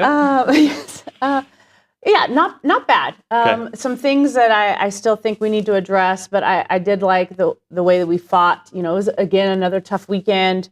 But I feel like we definitely understand where we need to go and what direction we need to head in order for us to keep getting better. Okay. The sheer amount of competition that this team has faced already, how much do you appreciate now that the number 3 team in the country is heading to Aggieland? Yeah. Well, I think we're prepared, right? I think we understand too, and both of our losses, it was some things that we could control, right?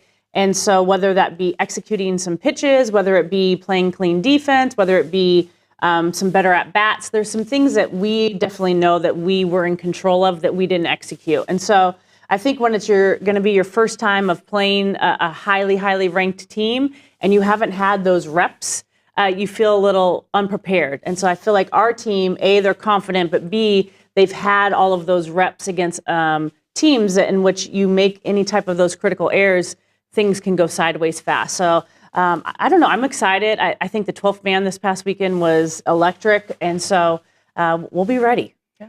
Kind of an extension of that question, but when you look at the 20-2 start, which matches last year, there are different types of 20s and 2s and how this one kind of came about. So just speak a little bit to that. Yeah, I mean, this year, I think you've seen us win in just a multitude of ways, whether it be the top of our lineup, we've talked about this, middle, our short game, our speed, our athleticism. Sometimes it's been the long ball.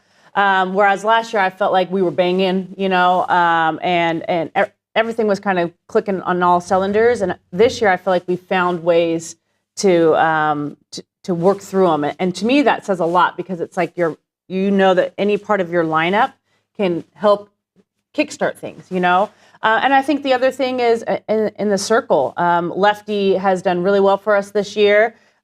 She would probably tell you that she'd like to, I don't know, just get a little bit better. And she is. This season's still young, but we have some depth there, which I felt like last year and the year before we didn't have as much depth. Defensively, probably wasn't as perfect as a weekend as you would have wanted. But what do you want to see out of this weekend and just making improvement on that front? Yeah, I mean, I think, it's kind of the pace of the game. And that's what we talked about. There is a speed of the game that you have to be quick, but you shouldn't be hurried. And I felt like we got rushed a little bit.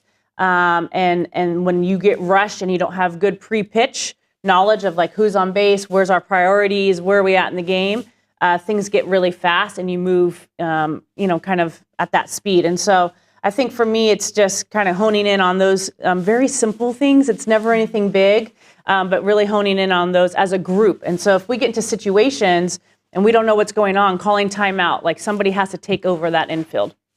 Also, I want to remind everybody listening on The Zone that we're going to be tagging out there here in about a minute and a half, 2 minutes, but we will continue on TexAgs.com with Coach Trisha Ford. I know you guys got to get ready for A&M women's basketball, about to take on Tennessee at the SEC tournament. Good luck to Joni Taylor and the team.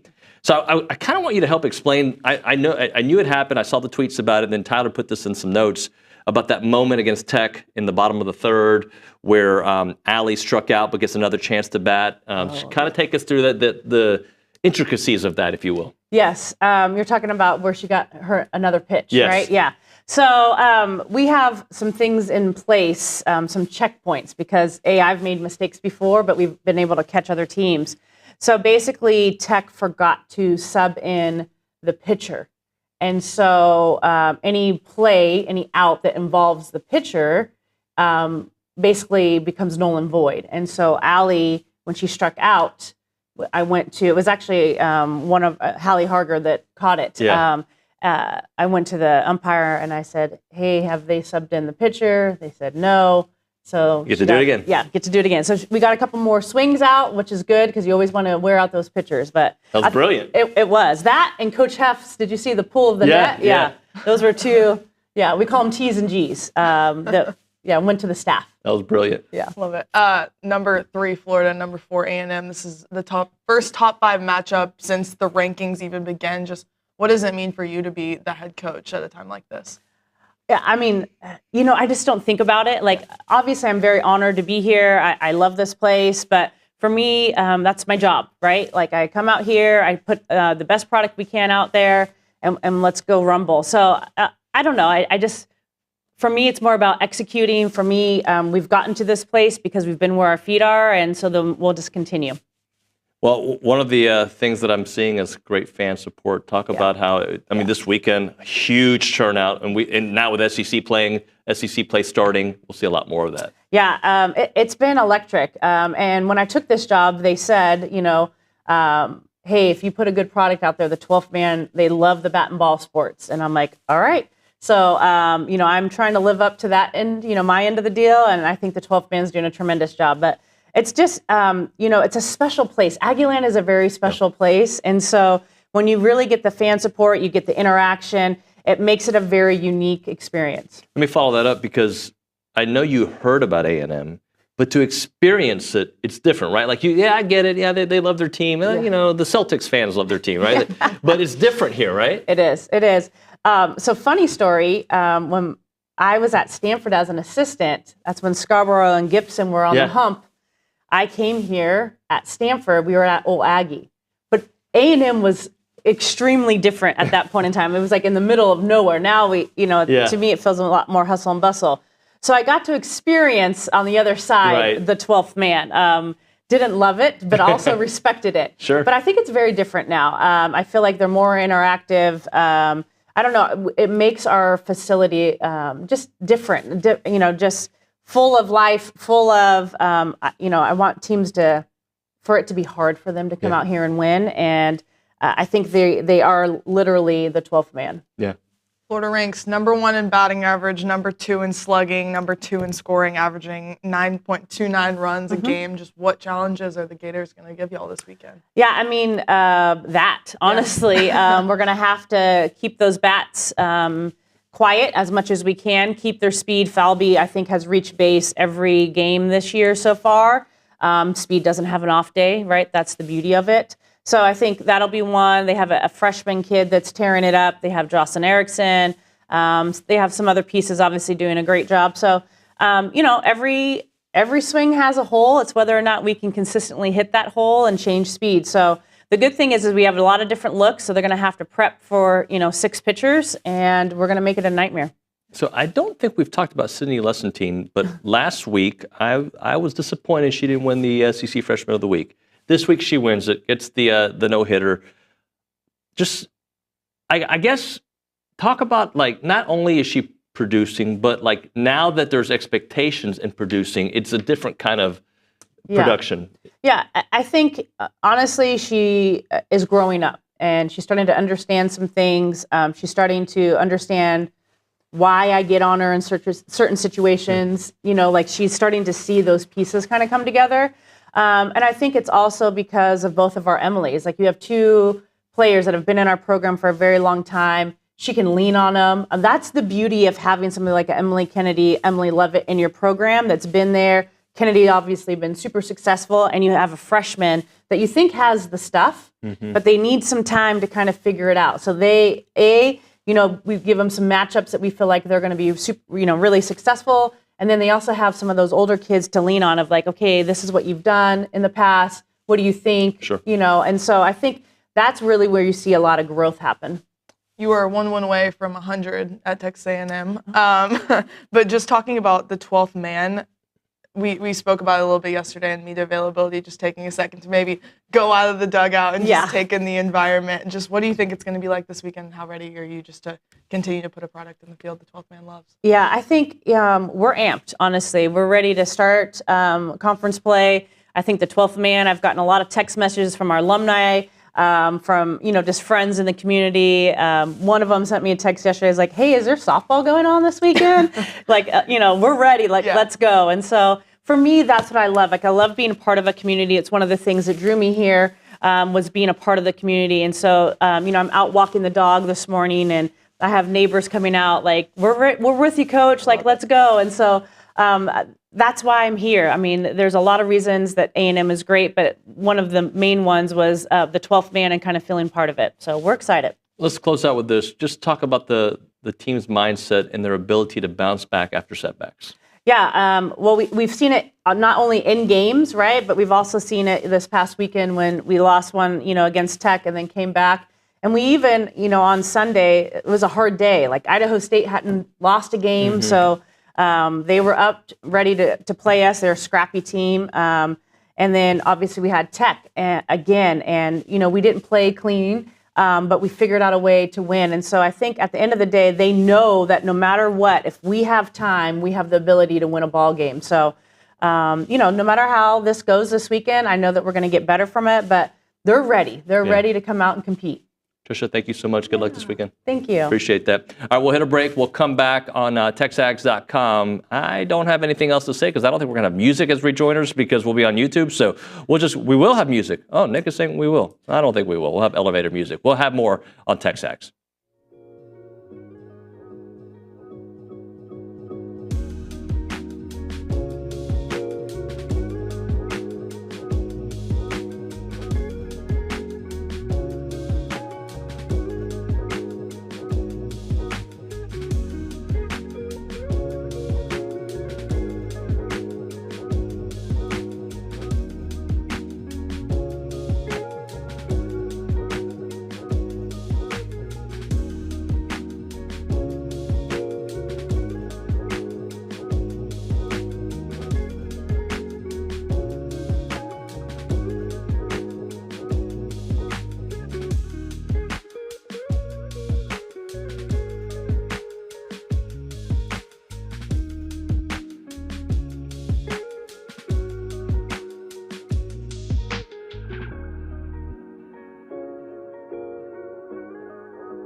All right, we're back here on TexAgs Live, presented by David Gardner's Jewelers Rollo Insurance Studio. So look, here's the deal.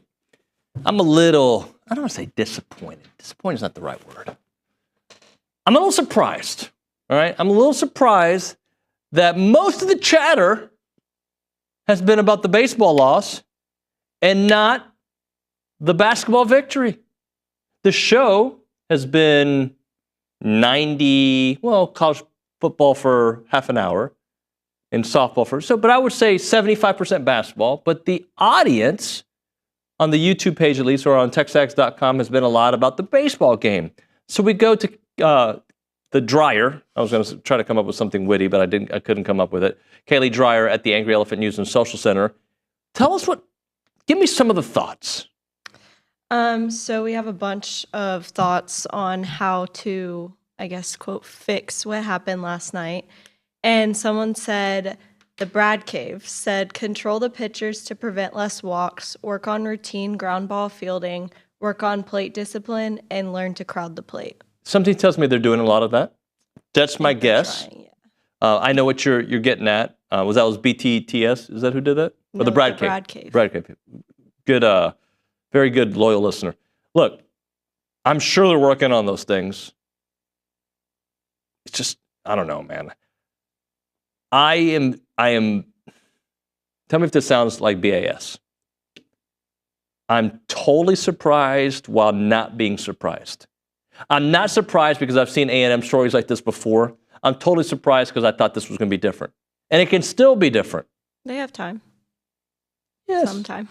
They have time. Let's try to get one more in and then we'll hit a break. Baseball does play again tonight, so hoping they can come back and win against, I believe, Texas Southern. And then this weekend, they have a series against New Mexico State. All right, so we're going to do this. When we come back on TexAgs Live on TexAgs.com and on the YouTube page, Billy's going to join us. So we're pushing Jason Howell back. Jason, I apologize. We'll get you at around 10:20, depending on how long Billy wants to go. Kendall Rogers after that. We'll make it work. We're on our own time. So we'll do that. We'll have that, and we'll get to your text messages, hopefully happy ones about basketball at 9. No, don't text the show.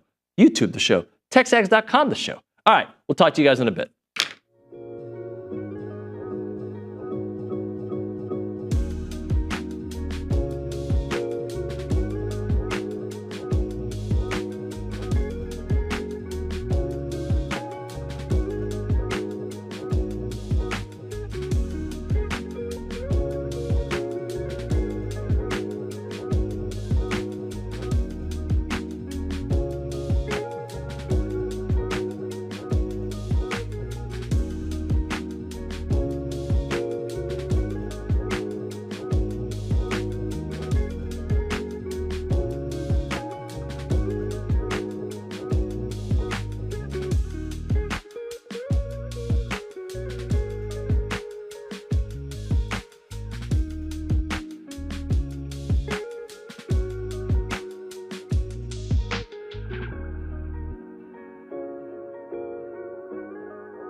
And we are back here on TexAgs Live, presented by David Gardner's Jewelers, Rollo Insurance Studio. Billy Liucci, executive editor, co-owner, rejoining the program because I couldn't move everything in my schedule around. I apologize, Billy, but thanks for sticking around.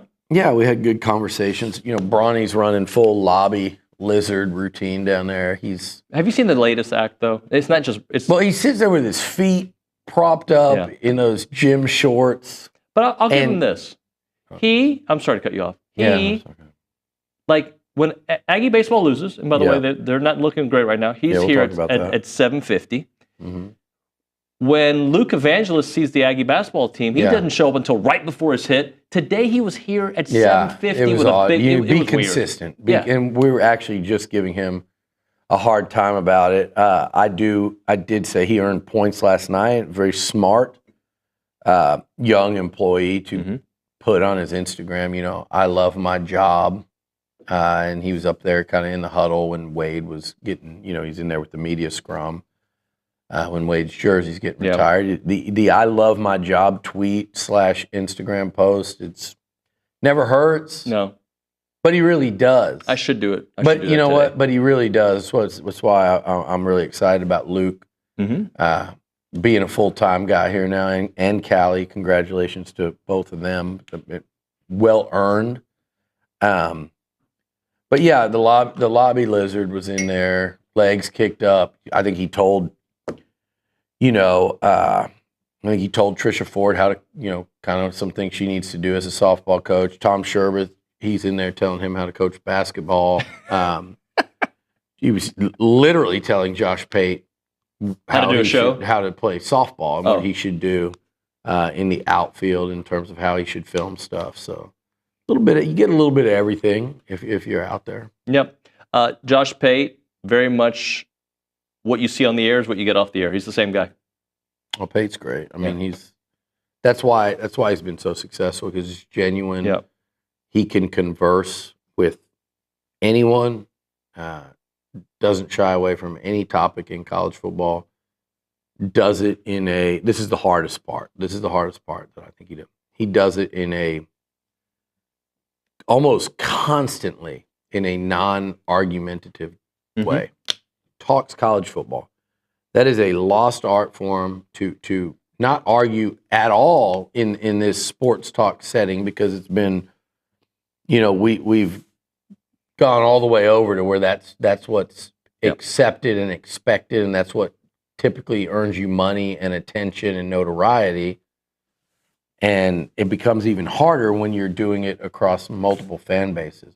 It's hard enough not to do it within your own fan base. You read the text. We read the message boards. Social media and other schools have the same issue. It's hard enough within your own fan base when you're riding these ebbs and flows and highs and lows, and people want to find someone to blame. When he's doing it across all different fan bases daily on every platform, it seems like that's a very difficult thing to do that without being adversarial, confrontational, or argumentative.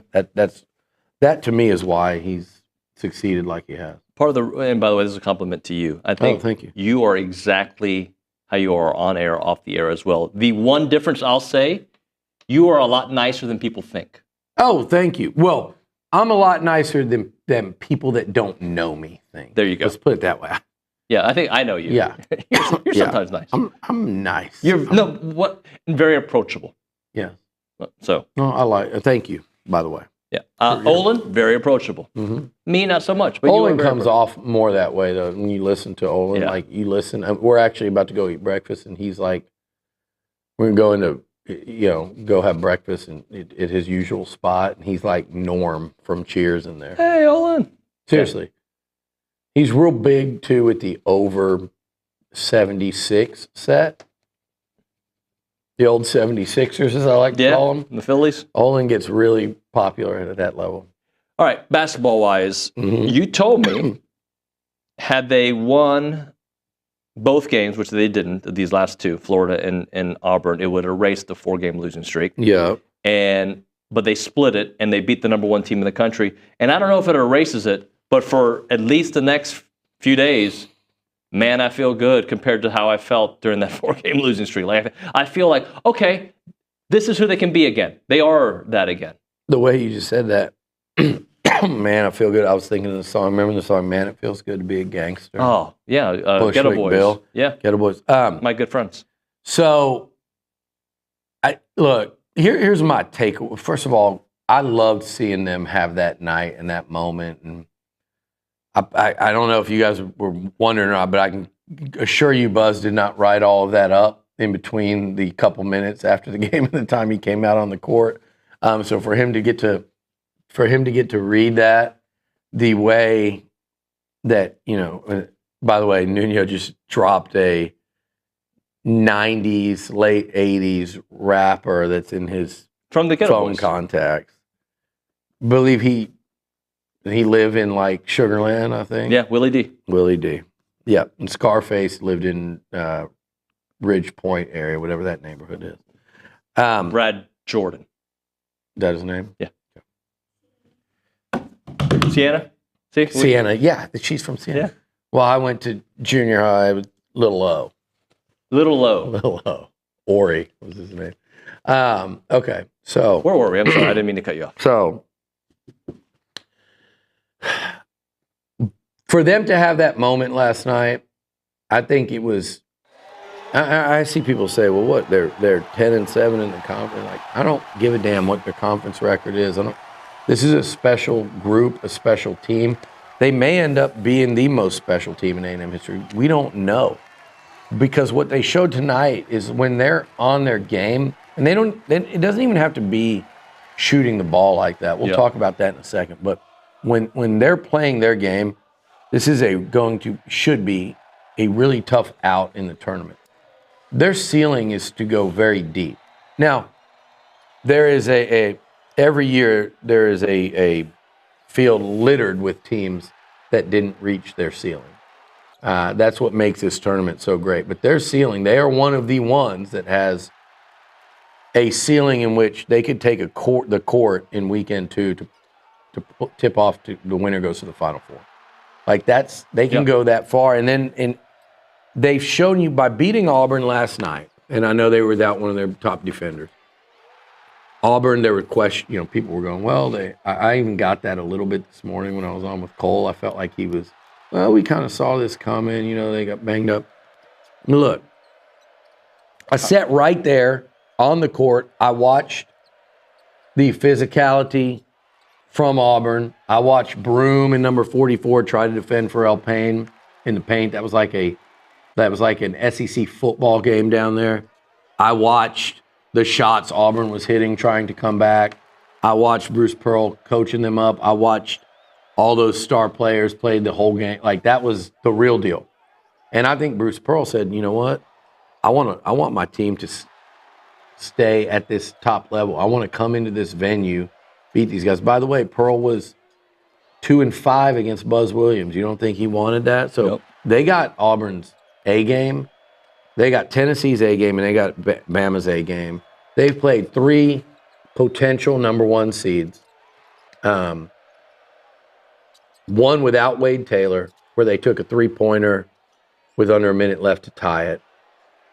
It took a dagger of a 3 by Zakai Ziegler off an inbounds pass with under 5 seconds left on the shot clock to keep A&M from going down for a final possession to tie it against Tennessee. And they beat Auburn. And they didn't just beat Auburn last night. They did what we said would happen. Man, if this team ever just starts hitting open shots on the perimeter. And they did that. And what the result was they beat Auburn by 10 points. They beat Auburn by double digits. They controlled that basketball game for, let's say, 30 of 40 minutes. They never let Auburn go on that run immediately in the first half. They never let them get that run.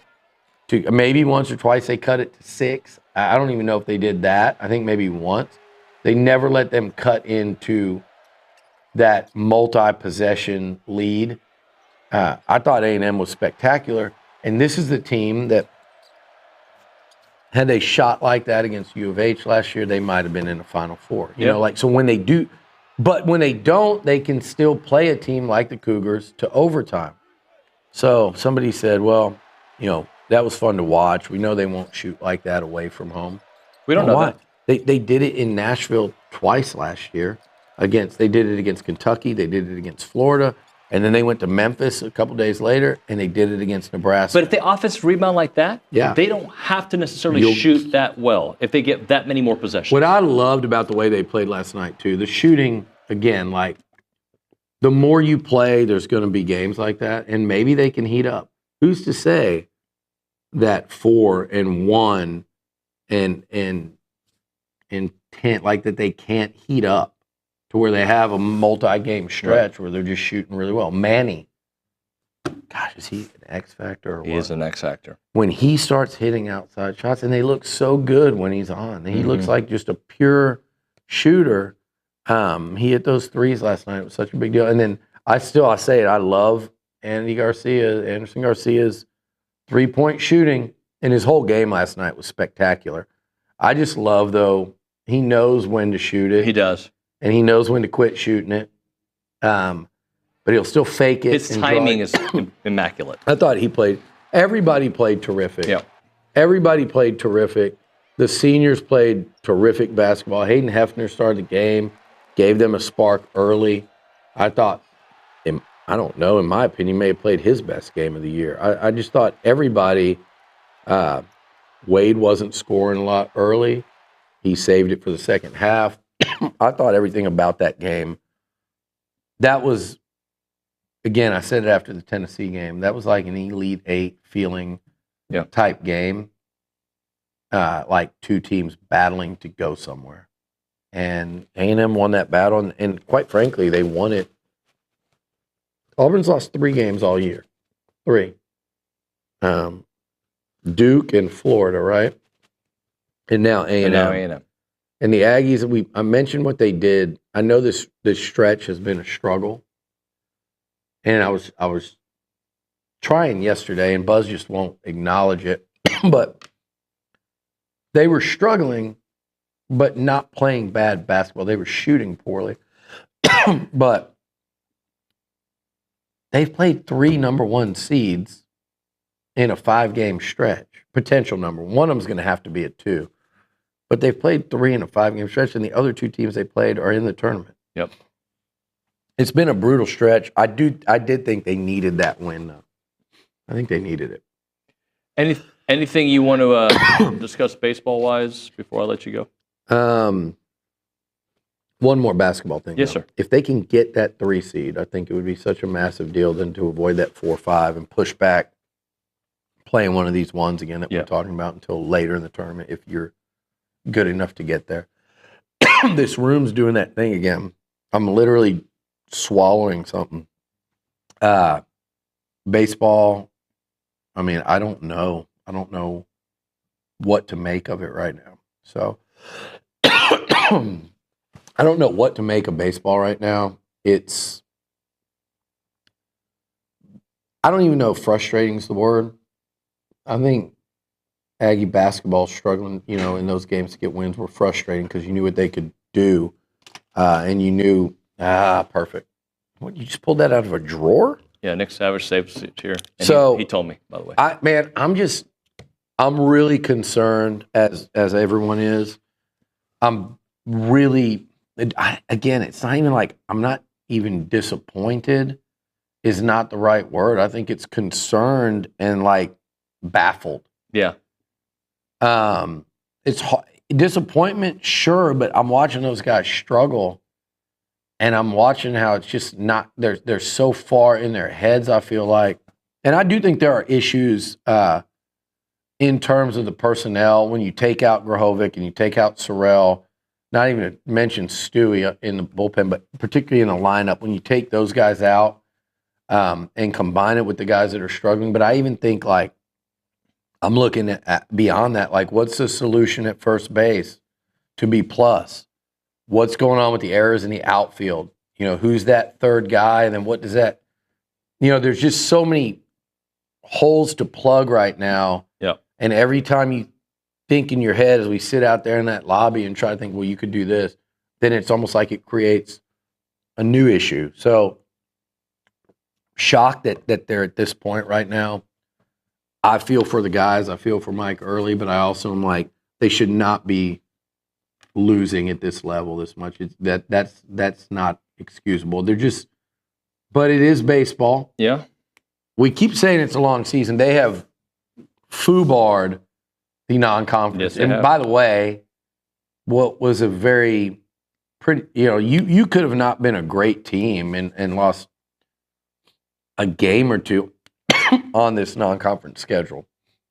And that's just because of baseball. Like, that non-conference schedule, when the best teams you play are Texas State and Oklahoma State and Arizona, that's not a tough non-conference schedule. And I know, look, like UTSA is a good team right now. They're red hot. Texas State's always good. You could tell me they were going to lose one of those two games at home, and it wouldn't have. Okay, well, I mean, it's Tuesday night baseball. But you have to combine it with everything else. You have to combine it with what you saw against Elon, with what you saw against Cal Poly. They lost one game in that series. They could have lost more. And they just haven't played good baseball. They're not hitting. They're not a confident team. They're not fielding. They're not confident in that phase of the game.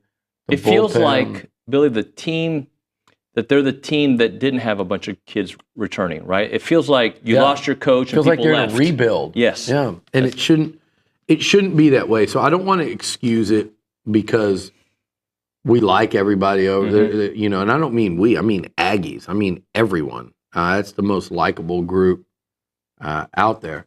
So it's not to sit here and excuse it because it's a piss poor non-conference performance. And now, okay, the non-conference really doesn't matter because you play in such a conference that, look, the reality is if you hit a certain number of wins in that league, you're in. Nothing they've shown, forget about last year, and forget about what even individuals have shown last year in their careers. Nothing they've shown to date would indicate this team being a postseason baseball team. I say that as we sit here today, that is not a prediction. Yep.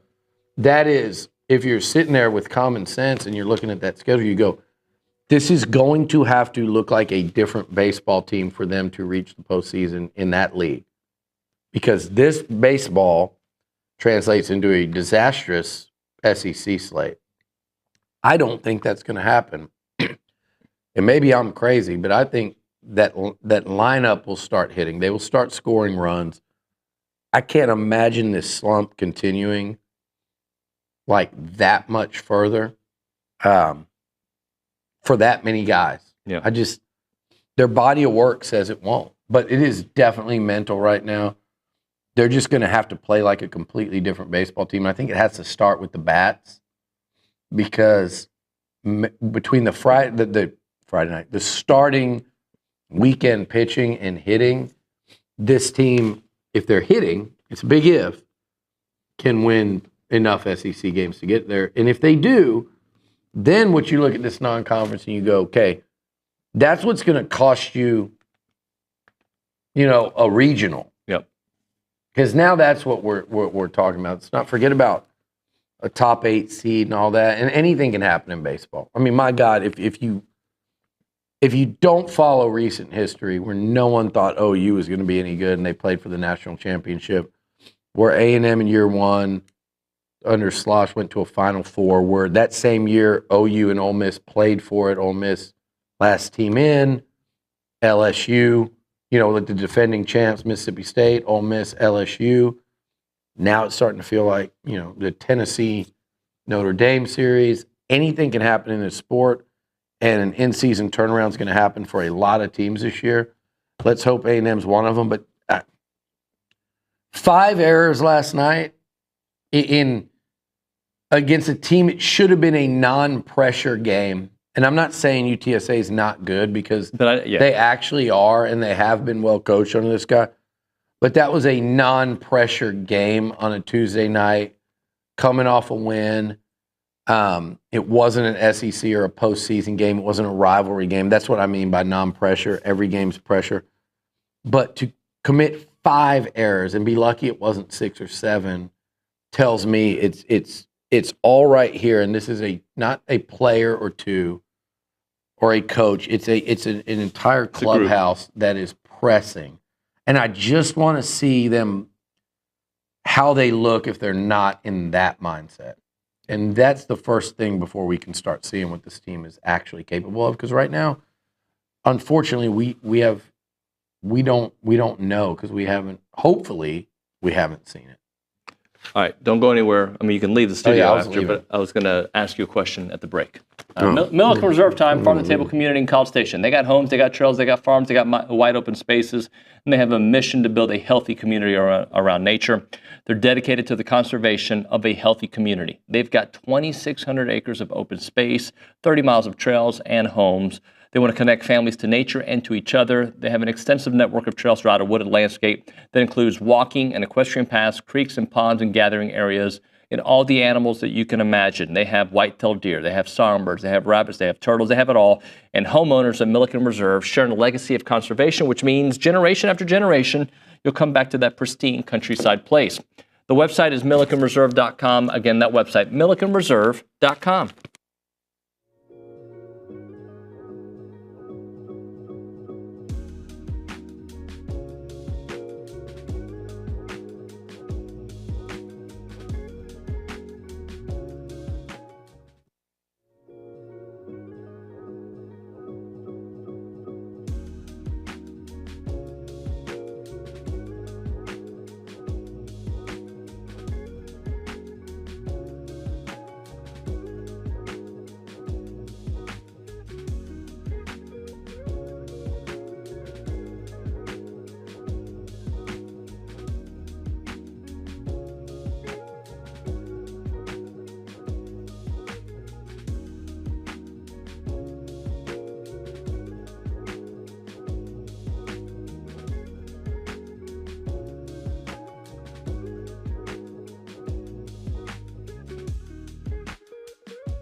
I think I like this new music.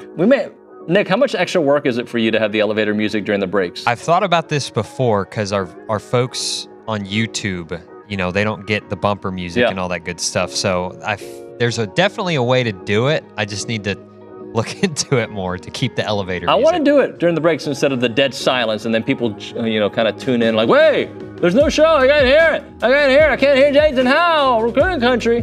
Brought to you by American Momentum Bank, by the way. I'll use a better voice here. They're the only privately owned bank headquartered in Bryan College Station, and they are committed to helping our community prosper by offering you a wide array of personal and business banking solutions specifically designed to help build financial success with confidence and momentum on your side. And with that, we go to the Buffy's Catering Hotline. That's where we find Jason Howell. Mr. Howell, how are you? Great. I'm in a great mood after watching that game last night. So just exciting times for Aggie basketball. Good Lord, man. Just loving it, man. Loving recruiting. All things are about to ramp up, so fired up. One thing I love about you, Jason, is you're a very nice human being. You're always in a good mood. You don't always tell me when you're right about stuff like other people, but you listen to the show and you'll offer me some thoughts from time to time when people are either correct or incorrect. And maybe the last time I'll bring it up this week, or maybe I'll bring it up 5 more times. You were on point. You completely agree with me that the 1991 UNLV team would destroy Auburn. I just want to make sure that you and I think us olds can admit that that's how it would have been. Absolutely. I'll be honest. I think a lot of basketball teams from back in those, 80s and 90s would have a pretty good fun time with most of these basketball teams around right now in college. So, Stacey Augmon, Larry Johnson, Anderson Hunt, absolutely, man. That was a powerhouse, and just Tart the Shark, the style of basketball. I remember watching them play Arkansas and Barnhill, on TV, and 1 versus 2 at the time. I think it was 91. And as a young kid, just watching that, I remember, just not liking UNLV, but you couldn't help but be a fan after watching how they played. They quickly became one of my favorite basketball teams, especially in that era. Jason, I think Nick had something to say to me, and I couldn't hear. Nick, was that directed to me? Well, Jason, since we're not on the radio, we can kind of freewheel it here. If you can check your mic settings, you kind of sound like you're underwater. So if we can figure that out, I want to make sure we hear what you're saying. Well, if he can fix on the fly, that would be amazing to me. The sound was a little off, but it's Jason Howell, and we'll switch away for just a second. Let you figure that out, Jason, and we'll get back to you here shortly. Yeah. All right. This is. We don't even have to go to a commercial break doing this. We can just talk, right? We can have Jason in the background fixing things. Why don't we pay off some of the texts and the thoughts on the YouTube page and on the text line that we never got to while Jason works on that? And because we're going to have, by the way, Kendall Rogers on the program. We'll push him back a little bit, maybe 5-6 minutes, because we haven't even started Recruiting Country with Jason Howell. Kaylee, what do you have for us there at the Angry Elephant News and Social Center? So everything's still about What drink baseball. are you drinking? A pink drink. What is it? That looks. I'm about to do what I did Olin to you. What drink is that? It's a pink drink. It's like coconut milk and Coconut milk. something. What from Starbucks? What is it called? Pink drink. That's what it's called? Yeah. It's called the pink drink? Yeah. Okay. And I'm It's going to go. bad for you, I know. I don't know. It might not be nutritional. All right. Information. Nutritional. Pink drink. Actually not. No, not terrible for you. 140 calories. This can't be right. Ice, strawberry, acai. Mm-hmm. Is that how you say it? Acai water, coconut milk, green coffee flavored. This 28 carbs, 65 milligrams of sodium. I don't think it's that bad. It's got some of those chemicals that'll kill you, but I think it's. I don't think it's that bad, Kaylee. Did I buy you enough time to find something to read? Well, we have a question that just says, may have been discussed, but why is Cash not playing first base? Which I know you don't necessarily. I don't know the answer to that. I can certainly ask Bronny and Zane that question. I don't know. We also have another comment that says, this is just an all-around new team that needs to gel, find their positions, and Kent and Laviolette be the vocal leaders in the dugout. So interesting, when I was ending with Billy about baseball, and I don't know if we're ever going to get Jason Howell back. He just left. He's gone. But interestingly, I feel like the way this team is playing, we would have a lot more grace for them had this been in the aftermath of Schloss and everybody left and it was just a new regime. The hard part is knowing that a big portion of this team knocked on the door of a national championship. Not only knocked on the door, they kicked that door down and it just had a bolt, right? Like it just had, there was some furniture in the way. But they were there. They were an out away. So because of that, I am shocked at this start. I'm shocked because of what we know this team, these players, what we've seen a lot of them do the last 3 years, right? That's the shocking part. And I hate it for Coach Early. I hate it because I think he can be the guy. I think he is awesome. Like, I like him. He obviously knows the game of baseball. The players all love him. There's something going on, and probably up here. Man, I'm hitting myself hard there. That was like straight to the temple. Hey, by the way, maybe we get Jason just on the phone, since because we're kind of running out of time. Or maybe we get Kendall here and come back to Jason, since we don't have him. What do you think, Nick, on the fly? Well, we don't have Kendall either at the moment, so we're gonna try another thing with Jason here. Just 1 second. Okay, we'll try something else with Jason. It's just we're running into Kendall's hit. Anywho, I guess what was it? My point was it's in their head, right? And I do believe it. Just like, man, I'm getting loud. Just like, I think during the 4-game losing streak for basketball, it started getting in their head because then a thing becomes a thing. And I'm not 1,000% convinced that that thing is gone. But last night, from a basketball perspective, slams that door shut, and hopefully it stays shut so they can win against LSU, so they can take that next step at the SEC tournament. Maybe we just win one game, and then we're like, 3 seed, we move on. Baseball, they need to string together a win and then beat New Mexico this weekend, right? They got to put that all together and just breathe a little bit. They've got to go on a streak where it's not just one game where they score 14 runs against Rice. It's got to be multiple games so they believe who they are. Not believe who they were told they were all offseason, believe who they are right now. We go back to Jason Howell. It's almost midnight, and we're now starting recruiting country. Jason, do you hear me? Oh, my God. Oh. All right, Jason. I know you hear me this time, buddy. There you are. I hear that laugh. Hey, all right. Back on that basketball, though. I think there's a little prisoner of the moment situation, but that doesn't mean Auburn's a bad basketball team by any means. That's a heck of a win, a statement, and love to see him get back on track. You sound great, by the way. So whatever you and Nick did was awesome. Aggies are continuing to evaluate in-state talent. They've had some recent offers. Kind of give us the breakdown there. Yeah, we've seen them. I know we've talked about, Calvin Thomas, linebacker at Cy Ranch, James Scott, a receiver, tight end at Conroe Oak Ridge, Aaron Bradshaw, Donovan Webb, a few guys that they've done. But really, it's just one thing that I know me and Bronny have talked about quite a bit is just them continuing to dive in and evaluate and search for those guys that have those metrics and hit those those benchmarks and height, weight, speed, all that, that we just saw at the combine, collecting that data and combing through it and trying to find guys that maybe they haven't hit on as much or reevaluate guys and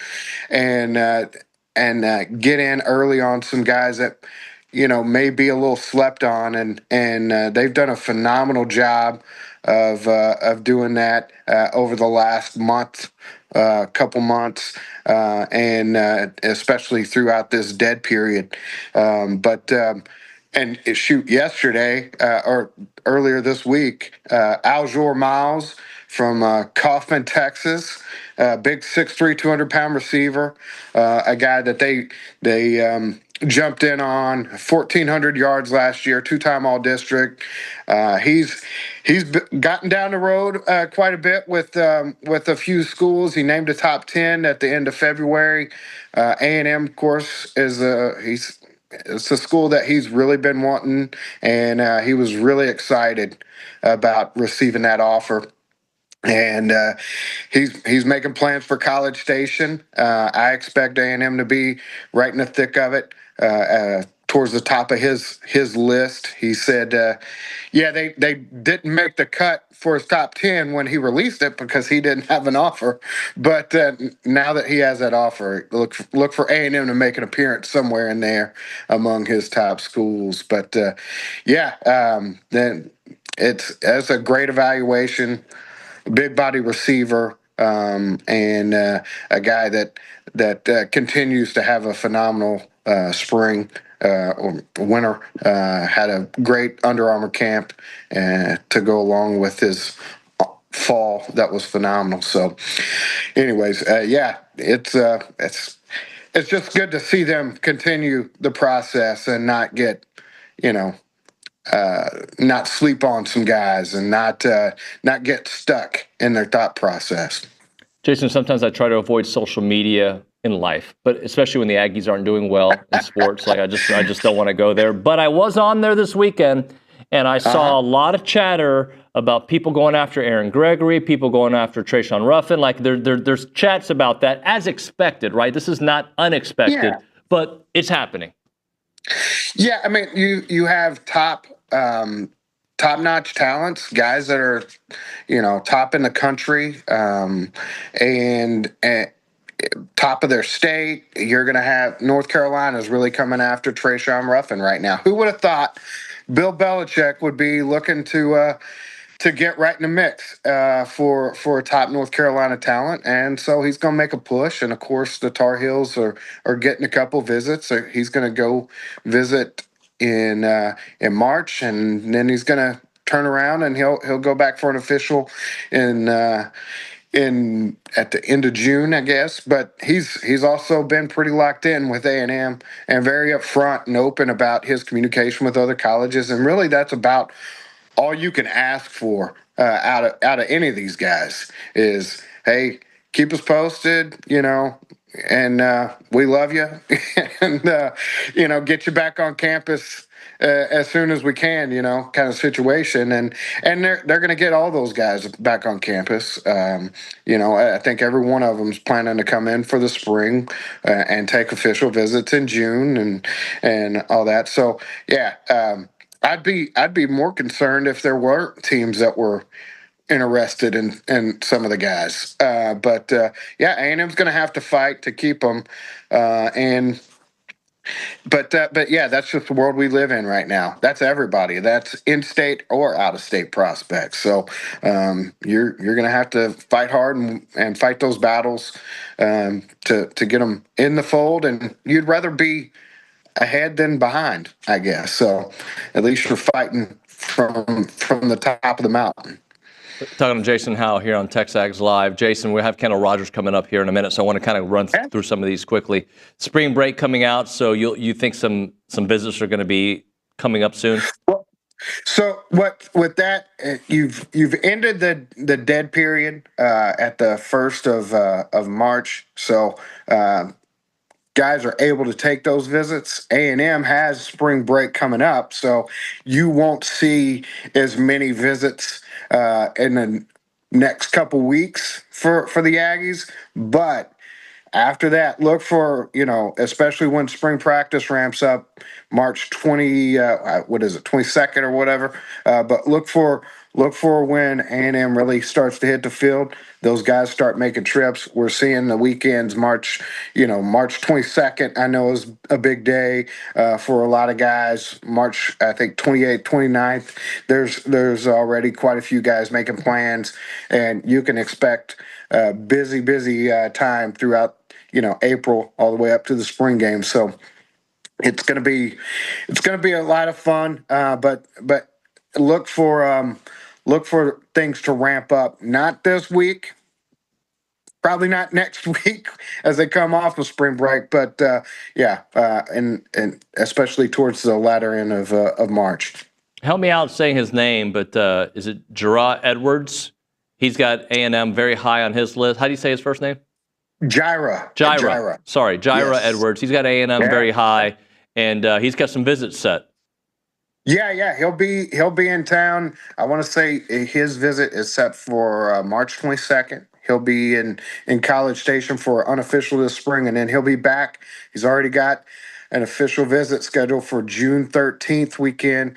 And one of the top safeties in the country.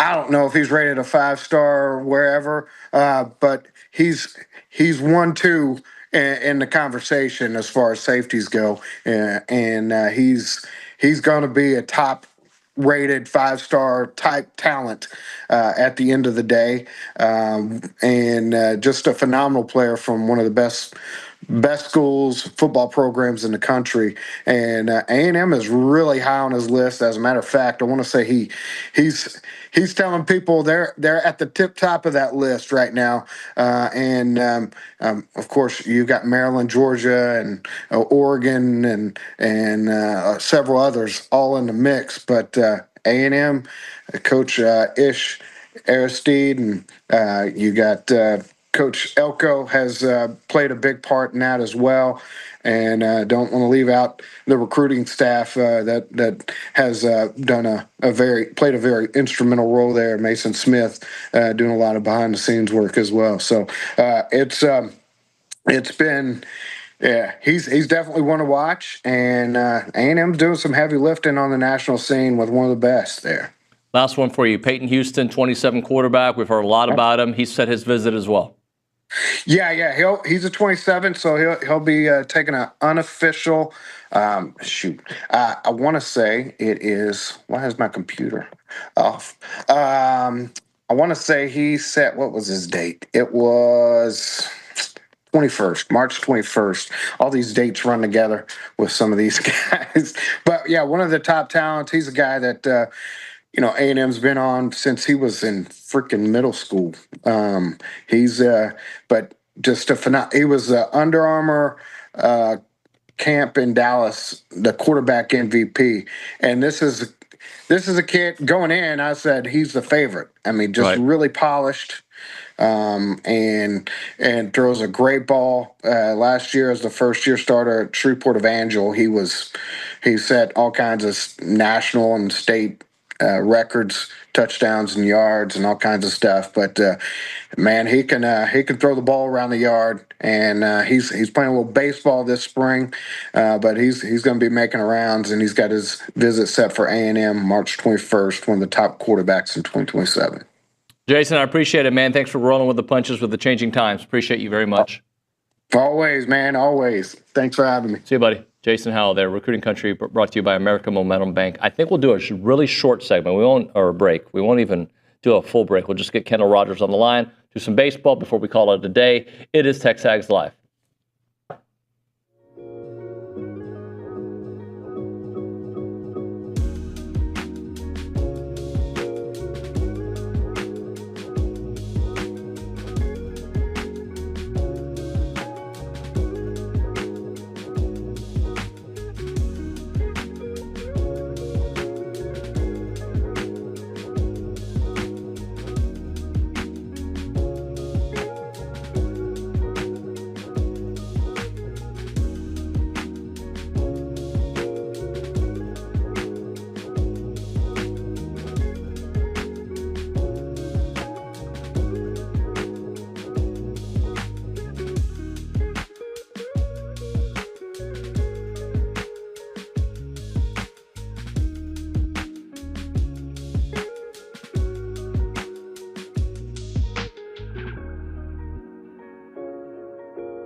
All right, we're back here on TexAgs Live. We're going to do a short one here with Kendall. He's got a meeting to get to, but I want to make sure we talk about it. It's a lot of people said, don't talk baseball. Some people are like, why aren't we talking baseball? So we're going to talk baseball with Kendall Rogers of D1Baseball. What's up, Kendall? How are you doing, buddy?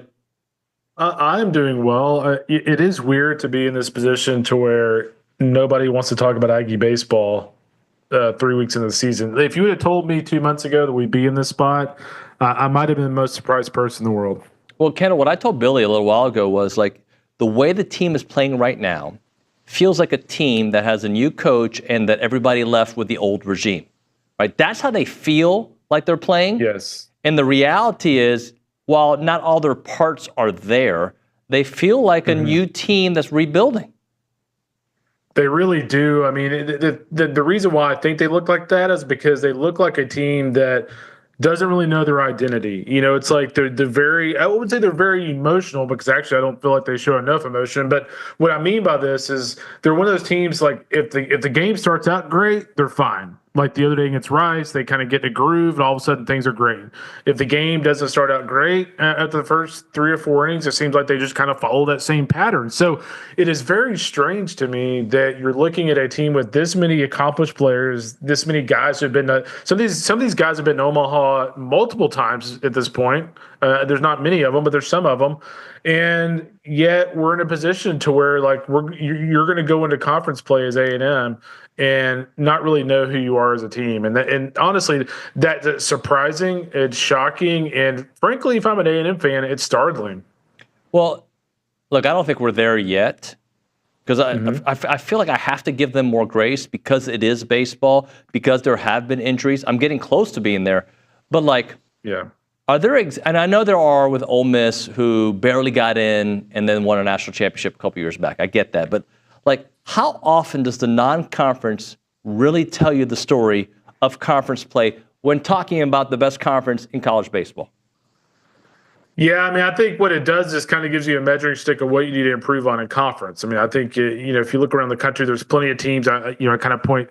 I mean, Florida's a bad example because, I mean, frankly, what they did last year was unheard of, finishing 500 and getting to Omaha and, almost making a run there. But for the most part, I mean, if you struggle in non-conference, typically you're not going to do very good in conference play in the SEC. And what's really worrisome if you're A&M is it's not like you're going into a conference play and you've got this schedule that is very manageable. I mean, you've got a schedule where you're going to Austin, you're going to Knoxville, you're playing LSU, you're going to Vanderbilt. I mean, you've got probably the first, second, or third toughest schedule in interconference schedule in that league. And so what that does is that really leaves you with very little margin for error in non-conference. I mean, if you don't take care of business in non-conference, I mean, you're probably going to need to win 17, 18 games in conference to be in a pretty good position to host. I mean, I don't know about you, but this does not look like a team that's winning 17 or 18 games in the SEC this year. No, it doesn't. But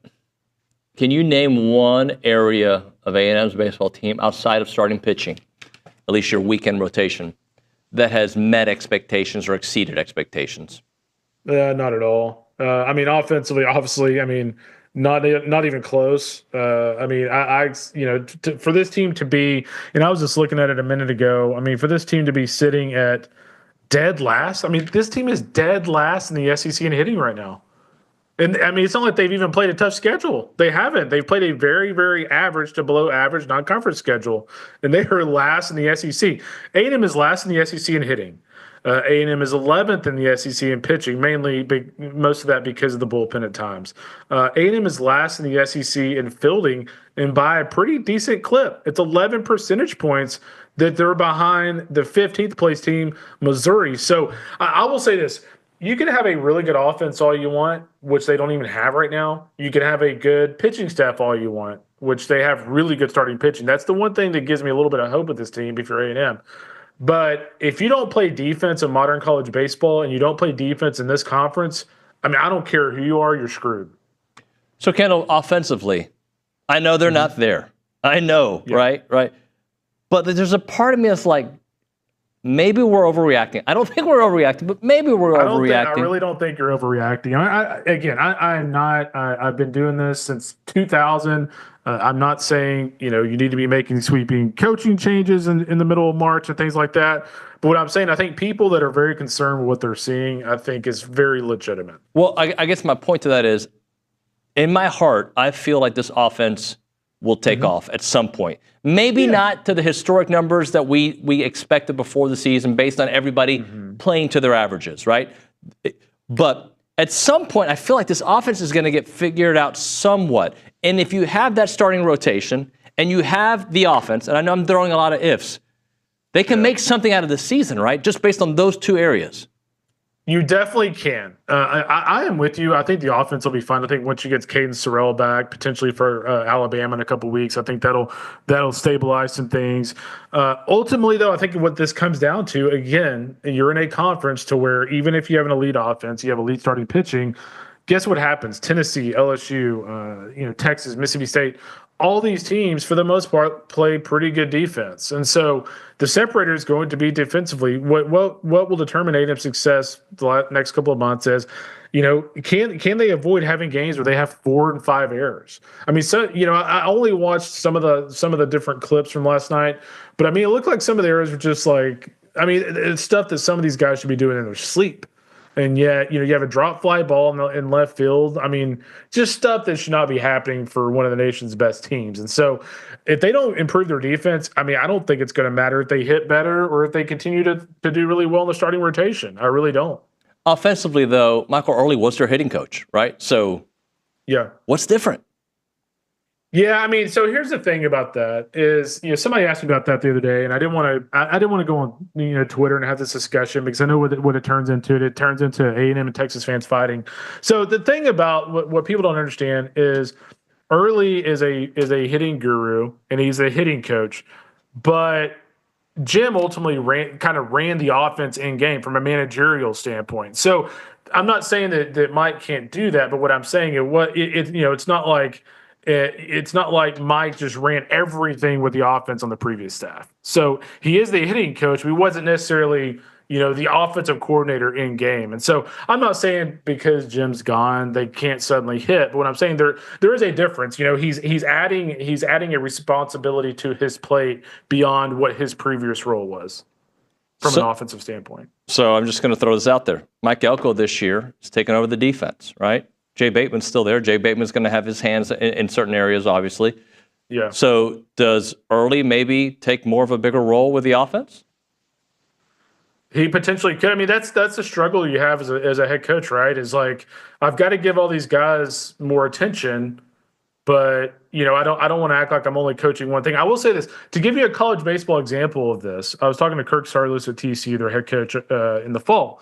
And, they brought in Bill Mosiello to run the offense. And previously, Sarloos was essentially serving as the pitching coach while he was being the head coach, or wasn't serving as a pitching coach. Well, he realized last year they struggled on the mound. So what he did is he's now back to being the pitching coach / head coach for TCU baseball. So maybe it's one of those things where where Early does have to kind of shift his responsibilities a little bit and just spend a lot more time with the offense than he is with everything else. And I do think that can work out because Jason Kelly, I mean, he's been a pitching coach for as long as I've covered the sport. He's obviously very accomplished.